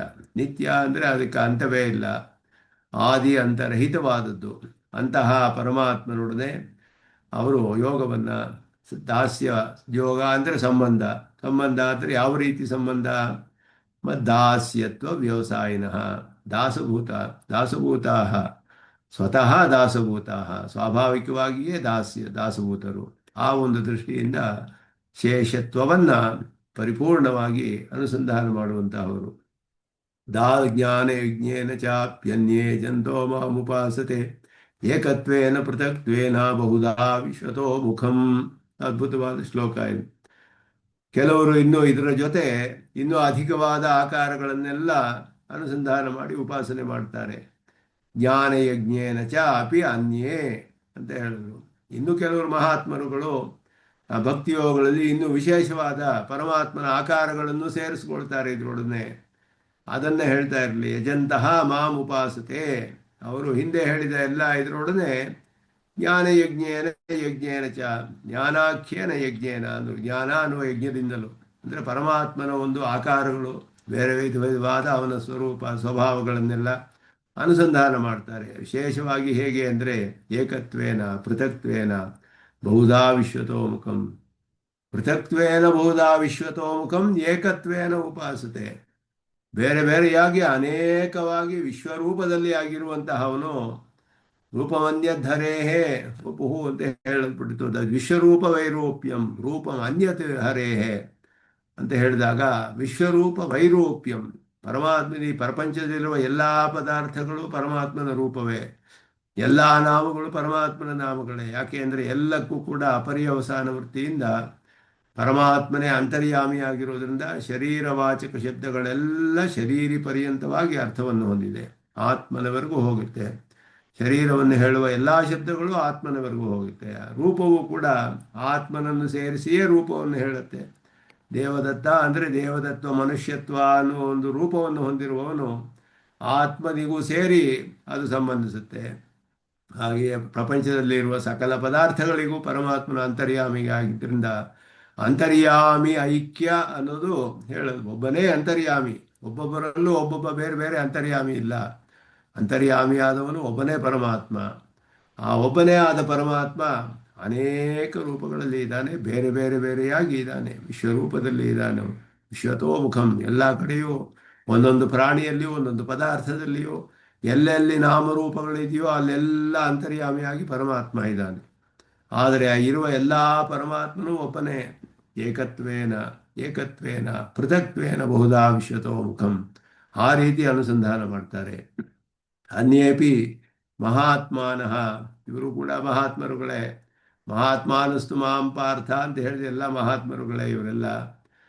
ಹಿಂದೆ ಹೇಳಿದ ಕೀರ್ತನೆಯೊಡನೆ ಅಧಿಕವಾದ ಆಕಾರಗಳನ್ನು ಅನುಸಂಧಾನ ಮಾಡ್ತಾರೆ. ಪೂರ್ವೋಕ್ತೈ ಕೀರ್ತನಾದಿಭಿ ಜ್ಞಾನಾಖ್ಯೇನ ಯಜ್ಞೇನ. ಜ್ಞಾನ ಯಜ್ಞೇನ ಅಂತ ಹೇಳಿದಾಗ ಜ್ಞಾನಾಖ್ಯೇನ ಯಜ್ಞೇನ, ಜ್ಞಾನ ಅನ್ನುವ ಒಂದು ಯಜ್ಞ ಅಂದರೆ, ಯಜ್ಞ ಅಂದರೆ ಭಗವಂತನ ಆರಾಧನೆ. ಯಜದೇವ ಪೂಜಾಯಾಮ್ ಚ ಯಜಂತಹ ಮಾಮುಪಾಸತೆ.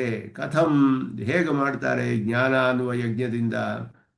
ಬಹುಧಾ ಪೃಥಕ್ತ್ವೇನ, ಬಹುಧಾ ಪೃಥಕ್ತ್ವೇನ, ಅನೇಕವಾಗಿದ್ದಾನೆ ಅವನು. ಜಗದಾಕಾರೇಣ ವಿಶ್ವತೋಮುಖಂ ಬಹುಧಾ ಪೃಥಕ್ತ್ವೇನ ವಿಶ್ವತೋಮುಖಂ ಏಕತ್ವೇನ ಉಪಾಸತೆ. ಅವನ್ನ ವಿಶ್ವ ಪ್ರಕಾರಂ ಅವಸ್ಥಿತಂ ಮಾಂ ಏಕತ್ವೇನ ಉಪಾಸತೆ.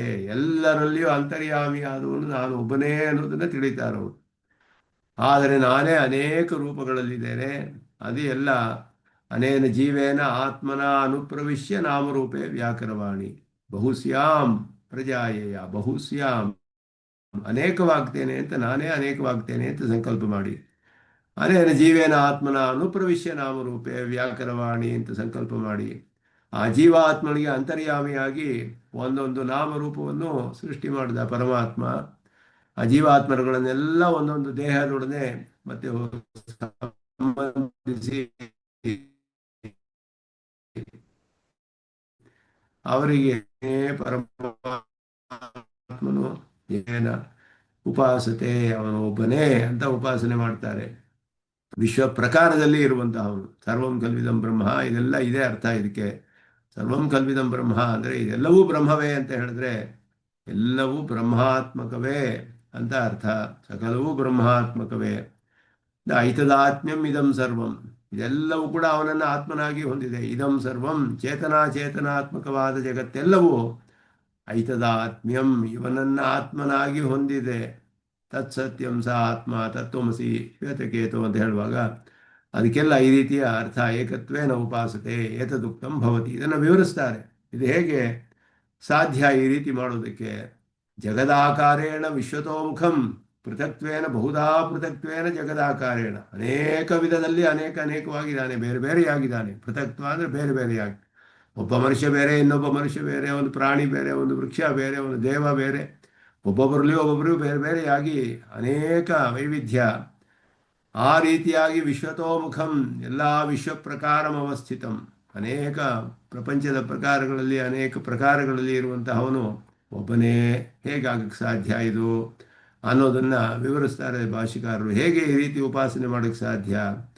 ಭಗವಾನ್ ವಾಸುದೇವ ಏವ, ವಾಸುದೇವನೇ ವಾಸುದೇವನೇ ನಾರಾಯಣ ಕೃಷ್ಣ ವಾಸುದೇವ ಅಂತ ಹೇಳಿದಾಗ ಇದು ವ್ಯಾಪಕ ನಾಮಧೇಯ. ವಾಸುದೇವನೇ ನಾಮರೂಪ ವಿಭಾಗ ಅನರ್ಹ ಅತಿಸೂಕ್ಷ್ಮ ಚಿರಚಿದ್ವಸ್ತು ಶರೀರ ಸನ್. ಮೊದಲು ಪ್ರಳಯಾವಸ್ಥೆಯಲ್ಲಿ ಹೇಗಿರ್ತಾನೆ ಅಂದರೆ ನಾಮರೂಪ ವಿಭಾಗವೇ ಇರೋದಿಲ್ಲ. ಯಾರು ದೇವ, ಯಾವ ಮನುಷ್ಯ, ಯಾವುದು ಪ್ರಾಣಿ, ಯಾವುದು ಪಕ್ಷಿ ಪಶು ವೃಕ್ಷ, ಯಾವ ವಿಧವಾದ ಒಂದು ನಾಮ ರೂಪ ವಿಭಾಗವಿಲ್ಲ. ಎಲ್ಲ ಸೇರಿಕೊಂಡು ಬಿಡುತ್ತೆ, ಸೂಕ್ಷ್ಮವಾದ ಅವಸ್ಥೆಯಲ್ಲಿ ಸೇರಿಕೊಂಡು ಬಿಡುತ್ತೆ. ಎಲ್ಲವೂ ಪರಮಾತ್ಮನಿಂದ ಇದು ಬೇರೆ ಅಲ್ಲ ಅನ್ನೋ ಹಾಗೆ, ಒಬ್ಬನೇ ಇದ್ದಾನೆ ಅನ್ನೋ ಹಾಗೆ ಇರುತ್ತೆ ಪರಮಾತ್ಮನೊಡನೆ. ಆ ರೀತಿ ನಾಮರೂಪ ವಿಭಾಗವೇ ಇಲ್ಲದೆ ಇರೋದು. ನಾಮ ವಿಭಾಗವೂ ಇಲ್ಲ, ರೂಪ ವಿಭಾಗವೂ ಇಲ್ಲ. ಹಾಗೆ ಅದಕ್ಕೆ ಅನರ್ಹವಾದ ಅತಿಸೂಕ್ಷ್ಮ, ಅತ್ಯಂತ ಸೂಕ್ಷ್ಮವಾದ ಚಿರಚಿತ್ ವಸ್ತು, ವಸ್ತು. ವಸ್ತು ಶಬ್ದವು ಪರಮಾರ್ಥಭೂತವಾದದ್ದು ಅಂತ ತಿಳಿಸುತ್ತೆ. ಚೇತನ ಪದಾರ್ಥಗಳನ್ನು ತನ್ನ ಶರೀರವಾಗಿ ಉಳ್ಳವನಾಗಿ, ಶರೀರ ಸನ್. ಶರೀರ ಅಂತ ಹೇಳಿದ್ರೆ ಆ ಮೂರು ಸಂಬಂಧಗಳನ್ನು ನಾವು ಚೆನ್ನಾಗಿ ಜ್ಞಾಪಕ ಇಟ್ಕೊಳ್ಬೇಕು. ಆಧಾರ ಆಧೇಯ ಭಾವ, ನಿಯಾಮಕ ನಿಯಾಮ್ಯ ಭಾವ, ಶೇಷಭಾವ. ಯಾವುದು ಆಧೇಯವೋ, ಯಾವುದು ನಿಯಾಮ್ಯವೋ, ಯಾವುದು ಶೇಷಭೂತವೋ ಅದು ಶರೀರ ಅಂತ ಹೇಳಬರುತ್ತೆ. ಯಾವುದು ಆಧಾರವೋ, ಯಾವುದು ನಿಯಾಮಕವೋ, ಯಾವುದು ಶೇಷಿಯೋ ಅದು ಶರೀರಿ ಅಂತ ಹೇಳಲ್ಪಡುತ್ತೆ. ಈ ಮೂರು ಸಂಬಂಧಗಳು ಎರಡು ಪದಾರ್ಥಗಳೊಡನೆ ಎಲ್ಲ ಅವಸ್ಥೆಗಳಲ್ಲಿಯೂ ಇದ್ದರೆ ಅಲ್ಲಿ ಶರೀರಾತ್ಮ ಭಾವ ಅನ್ನೋದು ಬರುತ್ತೆ. ಅದುವೇ ಶರೀರಾತ್ಮ ಭಾವ ಅಂತ ಹೇಳಿ ಭಾಷ್ಯಕಾರರ ಒಂದು ಅಸಾಧಾರಣವಾದ ಕೊಡುಗೆ. ಅದು ವಿಶ್ವದರ್ಶನಕ್ಕೆ ಅಸಾಧಾರಣವಾಗಿ ಇಟ್ಟುಕೊಂಡೇ ಅವರು ಎಲ್ಲ ವಿರೋಧಗಳನ್ನು ಪರಿಹಾರ ಮಾಡಿದ್ರು. ಶ್ರುತಿಗಳಲ್ಲಿ ಶರೀರಾತ್ಮ ಭಾವವನ್ನು ಇಟ್ಟುಕೊಂಡು ಯಾವ ವಾಕ್ಯಗಳಿಗೂ ವಿರೋಧವಿಲ್ಲ. ಅವನು ಪ್ರಳಯದಲ್ಲಿ ಒಬ್ಬನೇ ಇರೋವನು, ಸೃಷ್ಟಿಯಲ್ಲಿ ಅನೇಕನಾಗ್ತಾನೆ ಅಂತ ಹೇಳಿದ್ರೆ ಹೇಗೆ ಸಾಧ್ಯ ಅಂದರೆ ಒಬ್ಬನೇ ಅಂತ ಹೇಳಿದ್ರೆ ಚಿದಚಿದ್ ವಿಶಿಷ್ಟನಾಗಿ ಒಬ್ಬನೇ ಆಗಿರ್ತಾನೆ. ವಿಶಿಷ್ಟವಾದ ಅದ್ವೈತ ಅಲ್ಲಿ. ಸೂಕ್ಷ್ಮವಾದ ಚಿರಚಿದ್ ಶರೀರಕನಾದ ಪರಮಾತ್ಮ ಒಬ್ಬನೇ ಇದ್ದ ಅಂತ ಅರ್ಥ. ಆದ್ದರಿಂದ ಎಲ್ಲವೂ ಸೇರಿ ಒಂದೇ ಪದಾರ್ಥ ಅಂತ ಹೇಳಿದ್ರೆ ವಿಶೇಷಣ ವಿಶೇಷ್ಯ ಎರಡು ಅಂಶವಿದೆ ಅಲ್ಲಿ. ವಿಶೇಷಣಾಂಶ ವಿಶೇಷ್ಯ ಅಂಶ. ವಿಶೇಷಣ ಅನ್ನೋದು ಅಟ್ರಿಬ್ಯೂಟ್ ಅಂತ ಹೇಳೋದು, ವಿಶೇಷ್ಯ ಅನ್ನೋದು ಸಬ್ಸ್ಟೆನ್ಸ್, ಸಬ್ಸ್ಟ್ಯಾಂಟಿವ್ ಪಾರ್ಟ್. ಎರಡೂ ಕೂಡ ಸೇರಿ ಪದಾರ್ಥ ಒಂದೇ. ಆದ್ದರಿಂದ ವಿಶಿಷ್ಟವಾದ ಪದಾರ್ಥ ಒಂದು.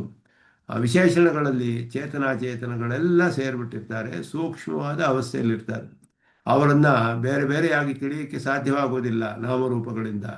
ಆ ಒಂದು ಸೂಕ್ಷ್ಮವಾದ ಅವಸ್ಥೆಯಲ್ಲಿರ್ತಾರೆ. ಅವರನ್ನು ಸ್ಥೂಲ ಅವಸ್ಥೆಗೆ ಕರೆದುಕೊಂಡು ಬಂದು ಸತ್ಯ ಸಂಕಲ್ಪ, ತನ್ನ ಸತ್ಯ ಸಂಕಲ್ಪವನ್ನು ಉಳ್ಳವನಾಗಿ ವಿವಿಧ ವಿಭಕ್ತ ನಾಮರೂಪ ಸ್ಥೂಲ ಚಿರಚಿದ್ವಸ್ತು ಶರೀರ ಸ್ಯಾಮ್. ಇದುವೇ ಬಹು ಸ್ಯಾಮ್ ಅಂತ ಹೇಳಿದ್ರೆ, ಬಹು ಅಂದರೆ ಏನರ್ಥ ಅಂದರೆ ಸತ್ಯ ಸಂಕಲ್ಪ ತದೈಕ್ಷತ. ಸತ್ಯ ಸಂಕಲ್ಪತ್ವ, ಯಾರು ಅದನ್ನು ಬದಲಾಯಿಸಕ್ಕಾಗೋದಿಲ್ಲ ಅವನು ಸಂಕಲ್ಪ ಮಾಡಿಬಿಟ್ರೆ. ವಿವಿಧ ವಿಭಕ್ತ ನಾಮರೂಪ, ವಿವಿಧವಾಗಿ ವಿಭಕ್ತವಾದದ್ದು, ಡಿವೈಡೆಡ್ ನಾಮರೂಪ ಚಿದಚಿದ್ವಸ್ತು ಶರೀರ ಸ್ಯಾಮ್. ಅನೇಕವಾಗಿ ಆಗ್ತೇನೆ, ಅನೇಕ ನಾಮರೂಪಗಳನ್ನು ಉಳ್ಳವನಾಗಿ ವಿವಿಧವಾಗಿ, ಅದರಲ್ಲಿ ಒಂದೊಂದರಲ್ಲಿಯೂ ವೈವಿಧ್ಯ. ಮನುಷ್ಯರ ಜಾತಿಯಲ್ಲಿಯೇ ವೈವಿಧ್ಯ, ದೇವಜಾತಿಯಲ್ಲಿ ವೈವಿಧ್ಯ, ಪ್ರಾಣಿ ಜಾತಿಗಳಲ್ಲಿ ವೈವಿಧ್ಯ, ಪಕ್ಷಿ ಜಾತಿಯಲ್ಲಿ ವೈವಿಧ್ಯ. ಎಲ್ಲ ಈ ವಿವಿಧವಾದ ವಿಭಕ್ತ ನಾಮರೂಪ ಸ್ಥೂಲವಾದ ಚಿರಚಿದ್ವಸ್ತು ಅಂದರೆ ಕಣ್ಣಿಗೆ ಕಾಣೋ ಹಾಗೆ ಆಗಿಬಿಡುತ್ತೆ. ಎಲ್ಲ ಸೂಕ್ಷ್ಮವಾದ ಅವಸ್ಥೆಯಲ್ಲಿ ಏನು ಕಾಣೋ ಹಾಗಿರೋದಿಲ್ಲ. ಪರಮಾತ್ಮ ನೋಡದೆ ಸೇರಿ ಅವನಿಗೂ ಇದಕ್ಕೂ ಬೇರೆ ವ್ಯತ್ಯಾಸವೇ ಇಲ್ಲ, ಒಂದೇ ಅನ್ನುವ ಹಾಗಿರ್ತೀವಿ. ಆದರೆ ಸೃಷ್ಟಿಯಲ್ಲಿ ಎಲ್ಲ ಬೇರೆ ಬೇರೆಯಾಗಿ ಸ್ಥೂಲವಾದ ರೂಪಕ್ಕೆ ಬಂದು ನಾಮ ರೂಪ ಎಲ್ಲ ಹೊಂದಿ ಎಲ್ಲವೂ ಎಲ್ಲ ಅವಸ್ಥೆಗಳಲ್ಲಿಯೂ ಪರಮಾತ್ಮನಿಗೆ ಎಲ್ಲವೂ ಶರೀರವೇ. ಮೊದಲಿಯೂ ಕೂಡ ಸೂಕ್ಷ್ಮ ಚಿರಚಿದ್ವಸ್ತು ಶರೀರ, ಇಲ್ಲಿ ಸ್ಥೂಲ ಚಿರಚಿದ್ವಸ್ತು ಶರೀರ. ಶರೀರಿ ಆದವನು ಒಬ್ಬನೇ, ಪ್ರಳಯದಲ್ಲಿಯೂ ಹಾಗೆಯೇ, ಸೃಷ್ಟಿಯಲ್ಲಿಯೂ ಹಾಗೆಯೇ.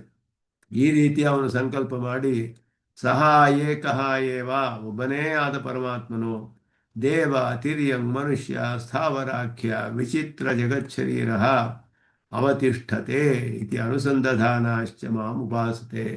ಈ ರೀತಿ ಉಪಾಸನೆ ಮಾಡ್ತಾರೆ. ದೇವ ತಿರ್ಯಂಗ್ ಮನುಷ್ಯ ಸ್ಥಾವರ, ಇದು 4 ವಿಧವಾದ ಸೃಷ್ಟಿ. ದೇವ ತಿರ್ಯಂಗ್ ಮನುಷ್ಯ ಸ್ಥಾವರ, 4 ವಿಧವಾದ ಸೃಷ್ಟಿಯನ್ನು ಮಾಡಿ ವಿಚಿತ್ರವಾದ ಈ ಜಗತ್ತನ್ನು ಸೃಷ್ಟಿ ಮಾಡಿ ಎಲ್ಲದರಲ್ಲಿಯೂ ಅಂತರ್ಯಾಮಿಯಾಗಿದ್ದು ಇವುಗಳನ್ನೆಲ್ಲ ತನ್ನ ಶರೀರವಾಗಿ ಹೊಂದಿದ್ದು ಒಬ್ಬನೇ ಆದ ಪರಮಾತ್ಮ ಇದ್ದಾನೆ. ಎಲ್ಲವೂ ಅವನಿಗೆ ಶರೀರಾವಸ್ಥೆಯಲ್ಲಿ ಇದೆ. ಎಲ್ಲ ಅವನ ಅಂಶ ಅಂತ ಹೇಳಲ್ಪಡುತ್ತೆ. ಯಾವ ಅಂಶ ಅಂದರೆ ವಿಶೇಷಣ ಅಂಶ, ಅವನು ವಿಶೇಷ್ಯ ಅಂಶ. ಆ ರೀತಿ ವಿಶೇಷಣಗಳಿಗೂ ವಿಶೇಷಕ್ಕೂ ವ್ಯತ್ಯಾಸವಿರುತ್ತೆ, ವೈಲಕ್ಷಣ್ಯ ಇರಬಹುದು. ನಮ್ಮ ದೇಹದಲ್ಲಿ ಇರುವ ಹಾಗೆ, ನಮ್ಮ ದೇಹದಲ್ಲಿ ದೇಹವೇ ಬೇರೆ, ಜೀವಾತ್ಮನೇ ಬೇರೆ ಒಳಗಡೆ, ಎರಡೂ ಸೇರಿ ಒಂದೇ ಹೆಸರು ಹೇಳ್ತೀವಿ ನಾವು. ದೇವದತ್ತ ಅಂದರೆ ಶರೀರವು ಜೀವಾತ್ಮನು ಎಲ್ಲ ಸೇರಿದೆ ಅದರಲ್ಲಿ. ಆದರೆ ದೇಹದ ಸ್ವರೂಪ ಸ್ವಭಾವಗಳೇ ಬೇರೆ, ಆತ್ಮನ ಸ್ವರೂಪ ಸ್ವಭಾವಗಳೇ ಬೇರೆ, ಒಂದಕ್ಕೊಂದಕ್ಕೆ ಮಿಶ್ರಣವಾಗುವುದಿಲ್ಲ. ಅದೇ ರೀತಿ ಈ ದೇಹಕ್ಕೂ ಆತ್ಮನಿಗೂ ಅಂತರ್ಯಾಮಿಯಾದ ಪರಮಾತ್ಮನು ಇದ್ದಾನೆ. ಅವನು ಎರಡಕ್ಕಿಂತ ಕೂಡ ಅತ್ಯಂತ ವಿಲಕ್ಷಣನು. ಈ 2 ಚೇತನಾಚೇತನಗಳಿಗೆ ಬರುವ ದೇಹವೂ ಅಚೇತನ, ಜೀವಾತ್ಮ ಚೇತನ, ಇವುಗಳಿಗೆ ಇರುವಂತಹ ದೋಷವೋ ಯಾವುದು ಕೂಡ ಅಂತರ್ಯಾಮಿಯಾದ ಪರಮಾತ್ಮನಿಗೆ ಬರೋದಿಲ್ಲ. ದೇಹದ ದೋಷ ಹೇಗೆ ಆತ್ಮನಿಗೆ ಬರೋದಿಲ್ವೋ ಹಾಗೆ ಆತ್ಮನ ದೋಷ ಪರಮಾತ್ಮನಿಗೆ ಬರೋದಿಲ್ಲ, ದೇಹದ ದೋಷವೂ ಬರೋದಿಲ್ಲ. ಅದು ನಮ್ಮಾಳ್ವಾರು ಬಹಳ ಸ್ಪಷ್ಟವಾಗಿ ಹೇಳ್ತಾರೆ. ದೇಹದಲ್ಲಿರುವ ಆತ್ಮನಿಗೆ ಹೇಗೆ ಬರೋದಿಲ್ವೋ ಹಾಗೆ ಆತ್ಮನ ದೋಷಗಳು ಪರಮಾತ್ಮನಿಗೆ ಬರೋದಿಲ್ಲ, ತಿಳ್ಕೊಳ್ಳಿ ಅಂತ ಹೇಳಿಬಿಟ್ಟು ಸ್ಪಷ್ಟವಾಗಿ ಹೇಳ್ತಾರೆ. ಹಾಗೆ ದೇಹಕ್ಕೆ ಗಾಯವಾದರೆ ರಕ್ತ ಬರುತ್ತೆ, ಆತ್ಮನಿಗೆ ಅದೆಲ್ಲ ಆಗೋದಿಲ್ಲ. ಆತ್ಮನು ಜ್ಞಾನ ಸ್ವರೂಪನಾದವನು, ಅವನಿಗೆ ದೇಹದ ದೋಷಗಳೋ ಇದೋ ಏನೂ ಬರೋದಿಲ್ಲ. ಅದೇ ರೀತಿಯಲ್ಲಿ ಈ ದೇಹ ಜೀವಾತ್ಮ ಇಬ್ಬರ ಯಾವ ದೋಷಗಳು ಎಲ್ಲವೂ ಕೂಡ ಯಾವುದು ಪರಮಾತ್ಮನಿಗೆ ಬರೋದಿಲ್ಲ. ಎಲ್ಲ ಅವಸ್ಥೆಗಳಲ್ಲಿಯೂ ಅವನು ಉಭಯಲಿಂಗ ವಿಶಿಷ್ಟನಾಗಿಯೇ ನ ಸ್ಥಾನತಃ ಪರಸ್ಯ ಉಭಯಲಿಂಗಂ ಸರ್ವತ್ರ ಹಿ ಎಂದು ಬ್ರಹ್ಮಸೂತ್ರದಲ್ಲಿ ಅದ್ಭುತವಾಗಿ ಬಾದರಾಯಣರು ಹೇಳ್ತಾರೆ. ನ ಸ್ಥಾನತಃ ಪರಸ್ಯ ಉಭಯಲಿಂಗಂ ಸರ್ವತ್ರ ಹಿ, ಎಲ್ಲ ಕಡೆಯೂ ಉಭಯಲಿಂಗವೇ ಅವನಿಗೆ. ಯಾವ ಯಾವ ಸ್ಥಾನದಲ್ಲಿ ಪೃಥಿವಿಯ ತಿಷ್ಠನ್ನೇ, ಅಗ್ನಿಯ ಉದ್ನೌ ತಿಷ್ಠನ್ನೇ, ಆಕಾಶೇ ತಿಷ್ಠನ್ನೇ, ಆತ್ಮನಿ ತಿಷ್ಠನ್ನೇ, ಸರ್ವಭೂತೇಶು ತಿಷ್ಠನ್ನೇ, ಎಲ್ಲದರಲ್ಲಿಯೂ ಇದ್ದು ಎಲ್ಲವೂ ಅವನಿಗೆ ಶರೀರ, ಎಲ್ಲಕ್ಕೂ ಅಂತರ್ಯಾಮಿ. ಅಮೃತ ಅಮೃತ ಅಮೃತ ಅಂತ ಶ್ರುತಿ ಹೇಳುತ್ತೆ. ಎಲ್ಲೆಯೂ ಅವನಿಗೆ ದೋಷವಿಲ್ಲ, ಆ ರೀತಿ ಇರ್ತಾನೆ. ಆ ರೀತಿ ಆ ಪರಮಾತ್ಮನನ್ನ, ಒಬ್ಬನೇ ಆದ ಪರಮಾತ್ಮನು ವಿಚಿತ್ರವಾದ ಈ ನಾಮರೂಪ ವಿಭಾಗವನ್ನುಳ್ಳ ಅನೇಕ ವೈವಿಧ್ಯವನ್ನು ಉಳ್ಳಂತಹ ಜಗದಾಕಾರನಾಗಿ ಇದ್ದಾನೆ. ಆ ರೀತಿಯಲ್ಲಿ ಅನುಸಂಧಾನ ಮಾಡ್ತಾನೆ. ಹೀಗಿರುವವನು ಒಬ್ಬನೇ ವಾಸುದೇವನೇ. ಆ ರೀತಿ ಉಪಾಸನೆ ಮಾಡ್ತಾರೆ ಕೆಲವರು. ಅದನ್ನು ಇಲ್ಲಿ ಭಜಂತಿ ಅನನ್ಯ ಮನಸಃ ಇತಿ ಅನನ್ಯ ಮನಸ್ತ್ವೇನ ಪ್ರಥಮಂ ಉಪಾಸನಂ ವಿಶೇಷಿತಂ. ಮೊದಲು ಹೇಳಿದಾಗ ಭಜಂತಿ ಅನನ್ಯ ಮನಸಃ ಅಂತ ಹೇಳಿ ಉಪಾಸನೆ ಹೇಗೆ ಅಂತ ಹೇಳಿದ್ರೆ ಅನನ್ಯ ಮನಸಃ ಅಂತ ಹೇಳಿ ಮಹಾತ್ಮಾನಸ್ತು ಮಾಂ ಪಾರ್ಥ ದೈವೀಂ ಪ್ರಕೃತಿಮಾಶ್ರಿತಾ ಭಜಂತಿ ಅನನ್ಯ ಮನಸಃ ಜ್ಞಾತ್ವಾ ಭೂತಾದಿಮವ್ಯಯಂ ಅಂತ ಒಂದು ಉಪಾಸನೆ ಹೇಳಲ್ಪಟ್ಟಿತು. ಅದಾದ ಮೇಲೆ ಸತತಂ ಕೀರ್ತೆಯಂತಹ ಅಂತ ಹೇಳಿ ಕೀರ್ತನಾದಿಭಿ ಅಂತರಂಗೈ, ಇದು ಅಂತರಂಗವಾದ ಉಪಾಯಗಳು ವಿಷಯಗಳು, ಕೀರ್ತನೆ ಮೊದಲಾದದೆಲ್ಲ ಅದು ಹೇಳಲ್ಪಟ್ಟಿತು. ಉಪಾಸನೆಗೆ ಒಳಗಡೆ ಅಡಗಿದಂತಹ ವಿಷಯ ಅಂತರಂಗವಾದದ್ದು. ಅಥ ವೇದ್ಯಾಕಾರ ವಿಶೇಷ ಪ್ರದರ್ಶನೇನಾಪಿ ತದೇವ ವಿಶೇಷತೆ. ವೇದ್ಯವಾದ ಆಕಾರ, ವೇದ್ಯನಾದವನ ಉಪಾಸನೆಯಿಂದ ಪರಮಾತ್ಮನೇ, ಅವನ ಆಕಾರ ವಿಶೇಷಗಳು, ಅವನ ಆಕಾರ ವಿಶೇಷಗಳು ಅನೇಕವಾಗಿ ಉಪಾಸನೆ ಮಾಡ್ತಾರೆ. ಅದರಲ್ಲಿ ಅದೆಲ್ಲವೂ ಇಲ್ಲಿ ಕೂಡ ಇಲ್ಲಿ ಒಂದು ಆಕಾರ ಏನು ಅಂದರೆ ಒಬ್ಬನೇ ಆದ ಪರಮಾತ್ಮನು ಜಗತ್ತಿನ ನಾನಾ ರೂಪವಾಗಿ ಇದ್ದಾನೆ ಅನ್ನೋದು ಒಂದು ಆಕಾರ. ಅದು ಇಲ್ಲಿ ಹೇಳಲ್ಪಡುತ್ತೆ. ಜ್ಞಾನ ಯಜ್ಞೇನ ಇತ್ಯಾದಿನ ಸದಸಚ್ಚಾಹಂ ಅರ್ಜುನ ಇತ್ಯಂತೇನೆ. ಇದು ಮುಂದೆ ಇನ್ನು ಕೆಲವು ಶ್ಲೋಕಗಳಲ್ಲಿ ಬರುತ್ತೆ, ಅಲ್ಲಿಯವರೆಗೂ ಕೂಡ ಇದೆಲ್ಲವೂ ಕೂಡ ಹೇಳಲ್ಪಡುತ್ತೆ ಅಂತ ಹೇಳಿ ಸದಸಚ್ಚಾಹಂ ಅರ್ಜುನ ಅಂತ ಬರುತ್ತೆ. ಎಲ್ಲಿಗೂ ಎಲ್ಲ ಪರಮಾತ್ಮನ ವಿಧ ವಿಧವಾದ ಅವನ ಉಪಾಸನೆಗಳೆಲ್ಲ ಹೇಳಲ್ಪಡುತ್ತೆ ಮುಂದೆ ಅನ್ನೋದನ್ನ ಹೇಳೋದು. ಚಕಾರ ಪೂರ್ವೋಕ್ತ ಕೀರ್ತನಾದಿ ಸಮುಚ್ಚಯಾರ್ಥ. ಇಲ್ಲಿ ಹೇಳುವಾಗ ಹಿಂದೆ ಇಲ್ಲಿ ಜ್ಞಾನಯಜ್ಞೇನ ಚ ಅಂತ ಹೇಳಿದಾಗ ಆಲ್ಸೋ ಅಂತ ಅರ್ಥ, ಆ್ಯಂಡ್ ಆಲ್ಸೋ ಜ್ಞಾನಯಜ್ಞೇನದಿಂದಲೂ ಅಂತ ಹೇಳಿದಾಗ ಹಿಂದಿನದು ಕೂಡ ಇಲ್ಲಿ ಸೇರಿದೆ ಅಂತ ಅರ್ಥ. ಸತತಂ ಕೀರ್ತೆಯಂತಹ ಯತಂತಶ್ಚ ದೃಢವ್ರತಃ ಅಂತ ಹೇಳಿದಾಗ ಅದರೊಡನೆ ಇದನ್ನು ಕೂಡ ಮಾಡ್ತಾರೆ ಅಂತ ಹೇಳಿ ಜ್ಞಾನಯಜ್ಞೇನ ಚ ಹಿಂದಿನದೆಲ್ಲ ಸಮುಚ್ಚಯ, ಅದು ಸೇರಿಸ್ಕೊಳ್ಬೇಕು. ಅಪಿ ಅಪಿ ಅಪಿಸ್ತ್ವನ್ಯ ಇತ್ಯನೇನ ಅನ್ವಿತಃ. ಅಪಿ ಅಂತ ಹೇಳುವುದು ಅನ್ಯ ಅನ್ನೋದ್ರಿಂದ ಅನ್ವಯವಾಗುತ್ತೆ. ಇಲ್ಲಿ ಜ್ಞಾನಯೇ ಜ್ಞೇನ ಚಾಪಿ ಅನ್ಯೇ ಯಜಂತಹ ಜ್ಞಾನಯಜ್ಞೇನ ಚಾಪಿ ಅನ್ಯೇ ಯಜಂತಹ ಅಂತ ಹೇಳಿದಾಗ ಹೇಗೆ ಅನ್ವಯ ಮಾಡಬೇಕು ಅಂತ ಹೇಳಿದ್ರೆ ಅನ್ಯೇ ಅಪಿ ಮಹಾತ್ಮಾನಃ ಅಂತ ಅರ್ಥ ಮಾಡಬೇಕು.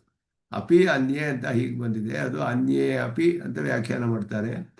ಬೇರೆ ಕೆಲವರು ಕೂಡ ಅಂತ ಹೇಳಿ ಅನ್ಯಥಾ ನೈರರ್ಥಕ್ಯಾದಿಭಿ ಅನ್ಯೇಪಿ ಇತಿ ಅರ್ಥಃ. ಜ್ಞಾನಯಜ್ಞೇನ ಚಾಪಿ ಅನ್ಯೇಜಂತಹ ಅಂದರೆ ಬೇರೆಯವರು ಅಂತ ಆಗ್ಬಿಡುತ್ತೆ. ಬೇರೆಯವರಲ್ಲ, ಹಿಂದೆ ಹೇಳಿದ ಭಕ್ತರೇ ಇದರಿಂದಲೂ ಕೂಡ ಇದನ್ನು ಸೇರಿಸಿಕೊಂಡು ಅವರು ಆಕಾರ ವಿಶಿಷ್ಟನಾಗಿರುವ ಪರಮಾತ್ಮನ ಉಪಾಸನೆ ಮಾಡ್ತಾರೆ. ಅದನ್ನ ಅನ್ಯ ಶಬ್ದ ಹತ್ರ ಪೂರ್ಣೋಪಾಸಕ ಪರಹ, ಎಲ್ಲ ಪೂರ್ಣವಾಗಿ ಉಪಾಸನೆ ಮಾಡುವಂತಹವರೇ ಅನ್ಯ ಅನ್ನುವ ಶಬ್ದವು. ಯಜ್ಞೇನ ಯಜಂತಹ ಯಜ್ಞೇನ ಪ್ರೀಣಯಂತಹ ಇತ್ಯರ್ಥಃ. ಜ್ಞಾನಾಖ್ಯೇನ ಯಜ್ಞೇನ ಯಜಂತಹ, ಜ್ಞಾನಾಖ್ಯೇನ ಯಜ್ಞೇನ ಯಜಂತಹ, ಜ್ಞಾನ ಅನ್ನುವ ಯಜ್ಞದಿಂದ ಯಾಗ ಮಾಡ್ತಾರೆ. ಯಜ್ಞೇನ ಯಜಂತಹ, ಯಜ್ಞದಿಂದ ಯಾಗ ಮಾಡ್ತಾರೆ ಅಂದರೆ ಏನರ್ಥ? ಯಜ್ಞ ಅಂದ್ರೆ ಯಾಗ ಮಾಡುತ್ತಾನೆ. ಯಜ್ಞದಿಂದ ಯಾಗ ಮಾಡೋದು ಅಂದ್ರೆ ಏನರ್ಥ ಅಂದರೆ ದೇವ ಪೂಜಾಯ, ಪರಮಾತ್ಮನನ್ನು ಪ್ರೀತಿಗೊಳಿಸ್ತಾರೆ. ಯಜ್ಞದಿಂದ ಪರಮಾತ್ಮನನ್ನ ಪ್ರೀತಿಗೊಳಿಸ್ತಾರೆ ಅಂತ ಅರ್ಥ. ಬಹುಧಾ ಪೃಥಕ್ತ್ವೇನ ಇತ್ಯನೇನ ಸಮಷ್ಟಿ ವ್ಯಷ್ಟಿ ತದವಾಂತರ ರೂಪ ಸಮಸ್ತ ಸಂಗ್ರಹ ಜಗದಾಕಾರೇಣ. ಬಹುಧಾ ಪೃಥಕ್ತ್ವೇನ ಅಂತ ಹೇಳಿದಾಗ ವಿಶ್ವತೋಮುಖಂ ಏಕತ್ವೇನ ಉಪಾಸತೆ, ಬಹುಧಾ ಪೃಥಕ್ತ್ವೇನ ಅಂತ ಹೇಳುವಾಗ ಇದು ಸಮಷ್ಟಿ ವ್ಯಷ್ಟಿ ತದವಾಂತರ ರೂಪ ಸಮಸ್ತ ಸಂಗ್ರಹ, ಎಲ್ಲ ಸಮಷ್ಟಿ ದಶೆಯೇನು ವ್ಯಷ್ಟಿ ದಶೆಯೇನು ಸಮಷ್ಟಿ ದಶೆ ಅಂತ ಹೇಳಿದ್ರೆ ಎಲ್ಲ ನಾಮರೂಪ ವಿಭಾಗ ಆಗುವುದಕ್ಕೆ ಮೊದಲು ಪಂಚೀಕರಣವೆಲ್ಲ ಆಗಿ ಬ್ರಹ್ಮಾಂಡ ಸೃಷ್ಟಿ ಆದಾಗ ಎಲ್ಲ ನಾಮರೂಪ ಎಲ್ಲ ಬಂದುಬಿಡುತ್ತೆ. ಅಲ್ಲಿ ವ್ಯಷ್ಟಿ ಸೃಷ್ಟಿ ಆರಂಭಿಸ್ಬಿಡುತ್ತೆ. ಅಲ್ಲಿಯವರೆಗೂ ಅದಕ್ಕೆ ಮೊದಲು ಪ್ರಕೃತಿ ಮಹತ್ವ ಅಹಂಕಾರ ಪಂಚತನ್ಮಾತ್ರೆಗಳು ಪಂಚಭೂತಗಳು ಇದೆಲ್ಲ ಸೃಷ್ಟಿಯಾಗುವವರೆಗೂ ಇದೆಲ್ಲ ವ್ಯಷ್ಟಿ. ಅಲ್ಲಿಂದ ಅವನು ಪಂಚೀಕರಣ ಮಾಡಿ ಬ್ರಹ್ಮಾಂಡವನ್ನು ಸೃಷ್ಟಿ ಮಾಡಿ ಚತುರ್ಮುಖ ಬ್ರಹ್ಮವನ್ನು ಸೃಷ್ಟಿ ಮಾಡಿ ಅವನ ಮೂಲಕ ಎಲ್ಲವನ್ನು ಸೃಷ್ಟಿ ಮಾಡ್ತಾನೆ ಅಂತ ಹೇಳುವಾಗ ಅದಾದ ಮೇಲೆ ಎಲ್ಲ ವ್ಯಷ್ಟಿ ಇಂಡಿವಿಜುವಲ್ ಕ್ರಿಯೇಷನ್, ಮೊದಲು ಕಲೆಕ್ಟಿವ್ ಕ್ರಿಯೇಷನ್. ಎಲ್ಲ ಚೇತನರೆಲ್ಲ ಒಟ್ಟಿಗೆ ಇರ್ತಾರೆ, ಪ್ರಕೃತಿಯೊಡನೆ ಸಂಬಂಧ ಹೊಂದಿ ಆ ಪ್ರಕೃತಿಯಲ್ಲಿ ಪರಿಣಾಮ ಹೊಂದಿ ಮಹತ್ವ ಅಹಂಕಾರ ಪಂಚತನ್ಮಾತ್ರೆ ಪಂಚಭೂತಗಳು ಈ ಅವಸ್ಥೆಗಳೆಲ್ಲ ಉಂಟಾಗುತ್ತೆ, ಇಂದ್ರಿಯಗಳು ಇದೆಲ್ಲ. ಅದಾದ ಮೇಲೆ ಒಬ್ಬೊಬ್ಬನೇ ಒಬ್ಬ ದೇವ ಒಬ್ಬ ಮನುಷ್ಯ ಒಬ್ಬ ಪಶು ಪಕ್ಷಿ ಇದೆಲ್ಲ ಸೃಷ್ಟಿಯಾಗುತ್ತೆ. ಅದು ವ್ಯಷ್ಟಿ ಸೃಷ್ಟಿ ಅಂತ ಹೇಳಲ್ಪಡುತ್ತೆ. ಎಲ್ಲವೂ ಕೂಡ ಜಗದಾಕಾರೇಣ ಅನ್ನೋದ್ರಲ್ಲಿ ಎಲ್ಲವೂ ಕೂಡ ಸಂಗ್ರಹಿತವಾಗಿದೆ ಇಲ್ಲಿ ಅಂತ ಹೇಳಿದ್ರು. ಕಥಂ ಬಹುಧಾ ಪೃಥಕ್ತ್ವೇನ ಜಗದಾಕಾರೇಣ ವಿಶ್ವತೋಮುಖಂ. ವಿಶ್ವತೋಮುಖಸ್ಯ ಅತ್ರ ಸಮಭಿವ್ಯಾಹಾರಾನುಗುಣಂ ವಿವಕ್ಷಿತಂ ವಿಶ್ವಪ್ರಕಾರಂ. ವಿಶ್ವತೋಮುಖಂ ಬಹುಧಾ ವಿಶ್ವತೋಮುಖಂ ಅಂತ ಹೇಳಿದ್ರಿಂದ ವಿಶ್ವತೋಮುಖಂ, ವಿಶ್ವ ಅನೇಕ ಪ್ರಕಾರದಿಂದ ಅಂತ ಅರ್ಥ ಅಷ್ಟೇ. ಸಮವ್ಯಾಹಾರ ಅಂದರೆ ಇವುಗಳ ಜೊತೆ ಹೇಳಿರೋದು ಅಂತ ಅರ್ಥ. ಏಕತ್ವೇನ ಪೃಥಕ್ತ್ವೇನ ಬಹುಧಾ ವಿಶ್ವತೋಮುಖಂ, ಬಹುಧಾ ವಿಶ್ವತೋಮುಖಂ ಅಂತ ಎಲ್ಲ ಒಟ್ಟಿಗೆ ಹೇಳಿರೋದ್ರಿಂದ ಶಬ್ದಗಳು ಪ್ರಯೋಗ ಎಲ್ಲಿರೋದ್ರಿಂದ ವಿಶ್ವಪ್ರಕಾರಂ, ಬಹುಧಾ ವಿಶ್ವಪ್ರಕಾರಂ. ನನು ಏಕತ್ವೇನ ಪೃಥಕ್ತ್ವೇನ ಚ ಉಪಾಸತಃ ಇತಿ ಅನ್ವಯ ಕಿಂ ನ ಉಚ್ಯತೆ. ಇಲ್ಲಿ ಬೇರೆ ಬೇರೆ ಹೇಳ್ಬೋದಲ್ಲ. ಮೂರು ಉಪಾಸನೆಗಳನ್ನು ಹೇಳಿದ್ದಾರೆ ಬೇರೆ ವ್ಯಾಖ್ಯಾನಗಳಲ್ಲಿ. ಏಕತ್ವೇನ ಉಪಾಸತೆ, ಪೃಥಕ್ತ್ವೇನ ಉಪಾಸತೆ, ವಿಶ್ವತೋಮುಖಂ ಬಹುಧಾ ಉಪಾಸತೆ. ಹಾಗೆ ಆ ರೀತಿ ಯಾಕೆ ಹೇಳೋದಿಲ್ಲ ಅಂತ ಹೇಳಿದ್ರೆ, ಕಥಂಚ ಏಕಸ್ಯೈವ ಸತಃ ಬಹುತ್ವೇನ ಅವಸ್ಥಾನಂ. ಒಬ್ಬನೇ ಹೇಗೆ ಅನೇಕವಾಗಿದ್ದಾನೆ. ಒಬ್ಬನೇ ಅಂತ ಒಂದು ಉಪಾಸನೆ ಮಾಡೋದು ಬೇರೆ, ಅನೇಕ ಅಂತ ಉಪಾಸನೆ ಬೇರೆ. ಬೇರೆ ಬೇರೆ ಉಪಾಸನೆಗಳು ಹೇಳ್ಬೋದಲ್ಲ. ಅನೇಕವಾಗಿರುವವರನ್ನ ಒಬ್ಬನೇ ಅಂತ ಉಪಾಸನೆ ಮಾಡ್ತಾರೆ ಅಂತ ಹೇಳಿದ್ರು. ಒಂದೇ ಉಪಾಸನೆಯಲ್ಲಿ ಹೇಳಿರೋದು ಒಂದೇ ವಿಧವಾದ ಜ್ಞಾನ. ಏನು ಅಂದರೆ ಬಹುಧಾ ವಿಶ್ವತೋಮುಖಂ ಪೃಥಕ್ತ್ವೇನ ವಿಶ್ವತೋಮುಖಂ ಏಕತ್ವೇನ ಉಪಾಸತೆ. ಪ್ರಪಂಚವೆಲ್ಲವೂ ಪರಮಾತ್ಮನೇ ಅಂತ ಉಪಾಸನೆ ಮಾಡ್ತಾರೆ ಅಷ್ಟೇ ಅಲ್ಲಿ ಅರ್ಥ. ಪ್ರಪಂಚವೆಲ್ಲ ರೂಪದಲ್ಲಿರುವವನು ಒಂದು ಉಪಾಸನೆ, ಒಬ್ಬನೇ ಆಗಿರುವವನು ಅಂತ ಉಪಾಸನೆ. ಹಾಗೆ ಬೇರೆ ಬೇರೆ ಉಪಾಸನೆ ಅಲ್ಲ. ಪ್ರಪಂಚ ರೂಪದಲ್ಲಿರುವವನೆಲ್ಲ ಒಬ್ಬನೇ ಅನ್ನೋದೇ ಇಲ್ಲಿ ಉಪಾಸನೆ, ಒಂದೇ ಹೇಳಿರಲ್ಪಟ್ಟಿರೋದು. ಹೇಗೆ ಅದು ಒಬ್ಬನೇ ಅನೇಕವಾಗಿರ್ತಾನೆ, ಇದೆಲ್ಲಕ್ಕೂ ಇಲ್ಲಿ ಹೇಳ್ತಾರೆ. ಇಲ್ಲಿ ಸೂಕ್ಷ್ಮ ಚರಿತ್ರೆ ವಿಭಾಗ ಇಲ್ಲದಂತಹ ಸೂಕ್ಷ್ಮವಾದ ನಾಮರೂಪ ವಿಭಾಗವಿಲ್ಲದ ಅವಸ್ಥೆಯಲ್ಲಿದ್ದ ಒಬ್ಬನೇ. ಅಲ್ಲಿ ಸ್ಥೂಲ ಚಿರಚಿದ್ ವಿಶಿಷ್ಟ ಪ್ರಕಾರನಾಗಿ ಅನೇಕವಾಗಿದ್ದಾನೆ. ಇದೆಲ್ಲವೂ ಒಬ್ಬನೇ ಎಲ್ಲ ಕಡೆಯೂ ಇರೋದು. ಅಹಂ ಸರ್ವಂ ಕಲ್ವಿದಂ ಬ್ರಹ್ಮ ಅನ್ನೋದೇ ಇಲ್ಲಿ ಉಪಾಸನೆ. ಅದುವೇ ಈ ರೀತಿ ಹೇಳಲ್ಪಟ್ಟಿದೆ. ತಥಾಚ ಸವಿಕಾರತ್ವ ಸಂಸಾರಿತ್ವಾದಿ ದೋಷ ಅಸ್ಯ ಸ್ಯುಹು. ಒಬ್ಬನೇ ಅನೇಕನಾದ ಅಂತ ಹೇಳಿದ್ರೆ ಅವನಿಗೆ ವಿಕಾರ ಉಂಟಾಗಬೇಕು. ಒಬ್ಬನೇ ಹೇಗೆ ಅನೇಕನಾಗ್ತಾನೆ, ಅದು ವಿಕಾರ ಉಂಟಾಗಬೇಕು. ಒಂದು ಮಣ್ಣಿನ ಕಟ್ಟಿ ಉಂಡೆ ಇರುತ್ತೆ, ಅದರಲ್ಲಿ 10 ಘಟಗಳನ್ನು ಮಾಡಿದ್ರೆ ಅನೇಕವಾಗೋಯ್ತಲ್ಲ, ಮಣ್ಣು ವಿಕಾರವಾಗಿ ಘಟವಾಗಿ ಹೋಗುತ್ತೆ. ಇಲ್ಲಿ ಸಂಸಾರಿತ್ವಾದಿ ದೋಷ, ಹುಟ್ಟಬೇಕಾಗತ್ತೆ. ಅವನೇ ಪ್ರಜಾಯೇಯ ಅಂತ ಹೇಳಿದ, ದೇವನಾಗಿ ಹುಟ್ಟುತ್ತೇನೆ, ಮನುಷ್ಯನಾಗಿ ಹುಟ್ಟುತ್ತೇನೆ, ಸಂಸಾರಿ ಆಗಬೇಕು ಅವನಿಗೆ. ಪರಮಾತ್ಮನಿಗೆ ದೋಷವೆಲ್ಲ ಬರುತ್ತಲ್ಲ. ಬಹುಧಾ ಅವಸ್ಥಿತ ಸೇವ ಏಕತ್ವೇನ ಉಪಾಸಿತು ದೃಷ್ಟಿವಿಧಿ ಭ್ರಾಂತಿಶ್ಚ ಸ್ಯಾತ್. ಅನೇಕವಿರುವವ್ರನ್ನ ಒಬ್ಬನೇ ಅಂತ ಉಪಾಸನೆ ಮಾಡೋದು ದೃಷ್ಟಿವಿಧಿಯಂತೆ ಆಗುತ್ತೆ. ಅಂದರೆ ಒಂದರಲ್ಲಿ ಇನ್ನೊಂದು ದೃಷ್ಟಿ ಮಾಡೋದು. ಅನೇಕವಾಗಿರುವುದೆಲ್ಲ ಬ್ರಹ್ಮ ಅಂತ, ಅನೇಕವಾಗಿರುವುದರಲ್ಲಿ ಬ್ರಹ್ಮ ದೃಷ್ಟಿ. ಆ ರೀತಿ ಉಪಾಸನೆ ಮಾಡೋದು ಅನೇಕವನ್ನೇ, ಆದರೆ ಅದರಲ್ಲಿ ಬ್ರಹ್ಮದೃಷ್ಟಿಯನ್ನು ಮಾಡಿ ಮಾಡೋದು. ಮನೋಬ್ರಹ್ಮೇತ್ಯುಪಾಸಿತ ಅನ್ನುವ ಹಾಗೆ ದೃಷ್ಟಿವಿಧಿ ಅಂತ ಹೆಸರು ಅದಕ್ಕೆ. ಒಂದರಲ್ಲಿ ಇನ್ನೊಂದು ದೃಷ್ಟಿ ಮಾಡಿ ಮಾಡೋದು. ಆ ರೀತಿ ಮಾಡ್ಬೋದು. ಹಾಗೆ ಮಾಡಿದ್ರೆ ಅನೇಕವಾಗಿರೋದು ಒಂದಾಗಿರೋದು ನೇರ ವಿರೋಧವಾದ್ದರಿಂದ ಭ್ರಾಂತಿ ಜ್ಞಾನ ಅಂತ ಹೇಳ್ಬೋದು. ಈ ರೀತಿಯೆಲ್ಲ ಇಲ್ಲಿ ಸಂದೇಹಗಳು ಬರೋಕ್ಕೆ ಅವಕಾಶವಿದೆಯಲ್ಲ, ಅದನ್ನು ಏತದುಕ್ತಂ ಭವತಿ ಅಂತ ವಿವರಿಸ್ತಾರೆ ಭಾಷಿಕಾರರು. ಏತದುಕ್ತಂ ಭವತಿ, ಸಂಗ್ರಹವಾಗಿ ಹೇಳಿರೋದನ್ನ ವಿವರವಾಗಿ ಹೇಳ್ತೀನಿ ಕೇಳಿ. ಸಂಗ್ರಹವಾಗಿ ಇಲ್ಲಿ ಹೇಳುವಾಗ ಏಕತ್ವೇನ ಪೃಥಕ್ತ್ವೇನ ಬಹುಧಾ ವಿಶ್ವತೋಮುಖಂ, ಅದಕ್ಕೆ ಏನು ಅರ್ಥ ಅನ್ನೋದನ್ನು ಹೇಳ್ತಾರೆ. ವಾಸುದೇವ ಒಬ್ಬನೇ, ನಾಮರೂಪ ವಿಭಾಗ ಅನರ್ಹವಾದ ಚೇತನಾಚೇತನ ಪದಾರ್ಥಗಳನ್ನು ತನ್ನ ಶರೀರವಾಗಿ ಉಳ್ಳ ಅವಸ್ಥೆಯನ್ನು ಉಳ್ಳವನಾಗಿ ಸತ್ಯ ಸಂಕಲ್ಪ ವಿಶಿಷ್ಟನಾದವನು, ವಿವಿಧವಾದ ವಿಭಕ್ತ ನಾಮರೂಪವಾದ ಸ್ಥೂಲವಾದ ಚೇತನಾಚೇತನ ಪದಾರ್ಥಗಳನ್ನು ಶರೀರವಾಗಿ ಉಳ್ಳವನಾಗಿ ಆಗ್ತೇನೆ ಅಂತ ಸಂಕಲ್ಪ ಮಾಡಿ ಒಬ್ಬನೇ ಆದ ಪರಮಾತ್ಮ ದೇವ, ತಿರ್ಯಕ್ಕೂ, ಮನುಷ್ಯ, ಸ್ಥಾವರ ಅನ್ನೋ 4 ವಿಧವಾದ ಸೃಷ್ಟಿಯನ್ನು ತನ್ನ ಶರೀರವನ್ನಾಗಿ ಹೊಂದಿ ಎಲ್ಲ ಒಬ್ಬನೇ ಇದ್ದಾನೆ ಪ್ರಪಂಚದಲ್ಲಿ.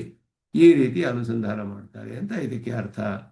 ಅದನ್ನು ಏತದುಕ್ತಂ ಭವತಿ ಅಂತ ವಿವರಿಸ್ತಾರೆ. ಅದನ್ನು ಯಾವನಿಗೆ ದೋಷವೂ ಬರೋದಿಲ್ಲ ಅನ್ನೋದೆಲ್ಲ ಹೇಳ್ತಾರೆ. ಆದ್ದರಿಂದ ಇದರ ಪರೋಕ್ತ ಬೇರೆ ವ್ಯಾಖ್ಯಾನಗಳಲ್ಲಿ ಪರೋಕ್ತ ಪ್ರಕ್ರಿಯೆ ಉಪಾಸನ ವಿಧಾತ್ರೆ ಪರತ್ವಂ ಭೇದಾಭೇದಾದಿವರ್ಣಂಚ ಪ್ರತ್ಯುಕ್ತಂ.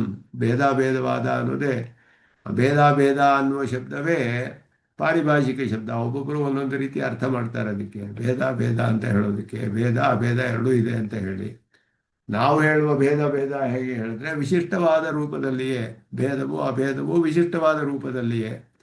ಅವರು ಹೇಳೋದು ಬೇರೆ ರೀತಿಯಲ್ಲಿ ಅರ್ಥ ಮಾಡ್ತಾರೆ. ಭಾಸ್ಕರರು, ಯಾದವ ಪ್ರಕಾಶರು ಇವರೆಲ್ಲ ಭೇದವಾದಿಗಳು ಅಂತ ಪ್ರಸಿದ್ಧ. ಆ ರೀತಿಯಾದ ಒಂದು ಒಬ್ಬನೇ ಆಗಿರೋನು ಅನೇಕವಾಗಿದ್ದಾನೆ ಅಂತ ಹೇಳಿದ್ರೆ ಅನೇಕವಾಗಿರೋದು ಕಲ್ಪಿತ ಅಂತ ಹೇಳಿದ್ರು. ಭೇದ ಅಭೇದ ಅಂತ ಹೇಳುವಾಗ ಮೋಕ್ಷದಲ್ಲಿ ಎಲ್ಲ ಅಭೇದವೇ, ಯಾಕೆಂದ್ರೆ ಅನೇಕವಾಗಿರುವುದೇ ಎಲ್ಲ ಕಲ್ಪಿತ ಅಂತ ಹೇಳಿಬಿಟ್ರು. ಹಾಗಲ್ಲ, ಇಲ್ಲಿ ಎಲ್ಲವೂ ಕೂಡ ಪರಮಾರ್ಥವೇ, ಎಲ್ಲವೂ ಸತ್ಯಭೂತವಾದದ್ದು ಅನ್ನೋದು ಹೇಳ್ತಾರೆ. ಅದರ ಮುಂದೆ ಕೆಲವು ವಿಷಯಗಳನ್ನು ಹೇಳ್ತಾರೆ ಇಲ್ಲಿ, ಹೇಗೆ ಅದನ್ನೆಲ್ಲ ಇಲ್ಲಿ ಪರಿಹಾರ ಮಾಡ್ತೀವಿ ನಮ್ಮ ಸಿದ್ಧಾಂತದಲ್ಲಿ ಅಂತ ಹೇಳುವುದನ್ನು, ಅದನ್ನು ಮುಂದುವರಿಸೋಣ ಅಂತ ಹೇಳಿ ಎಲ್ಲರಿಗೂ ನಮಸ್ಕಾರಗಳನ್ನು ತಿಳಿಸಲಿಕ್ಕೆ ನಿಂತ್ಕೊಳ್ತೇನೆ. ಯೋ ನಿತ್ಯಂ ಅಚ್ಯುತ ಪದಾಂಬುಜಯುಗ್ಮರುಕ್ಮವ್ಯಾಮೋಹತಃ ತರಿತರಾಣಿ ತೃಣಾಯ ಮೇನೆ ಭಗವತೋ ಶ್ರೀಕೃತಿಂ ರಾಮಾನುಜಸ್ಯ ಚರಣೌ ಶರಣಂ ಪ್ರಪದ್ಯೆ. ಕವಿತಾರ್ಕಿಕ ಸಿಂಹಾಯ ಕಲ್ಯಾಣಗುಣಶಾಲಿನೇ ಶ್ರೀಮತೆ ವೆಂಕಟೇಶ ವೇದಾಂತ ಗುರವೇ ನಮಃ. ಶ್ರೀಮತೆ ನಿಗಮಾಂತ ಮಹಾದೇಶಿಕಾಯ ನಮಃ.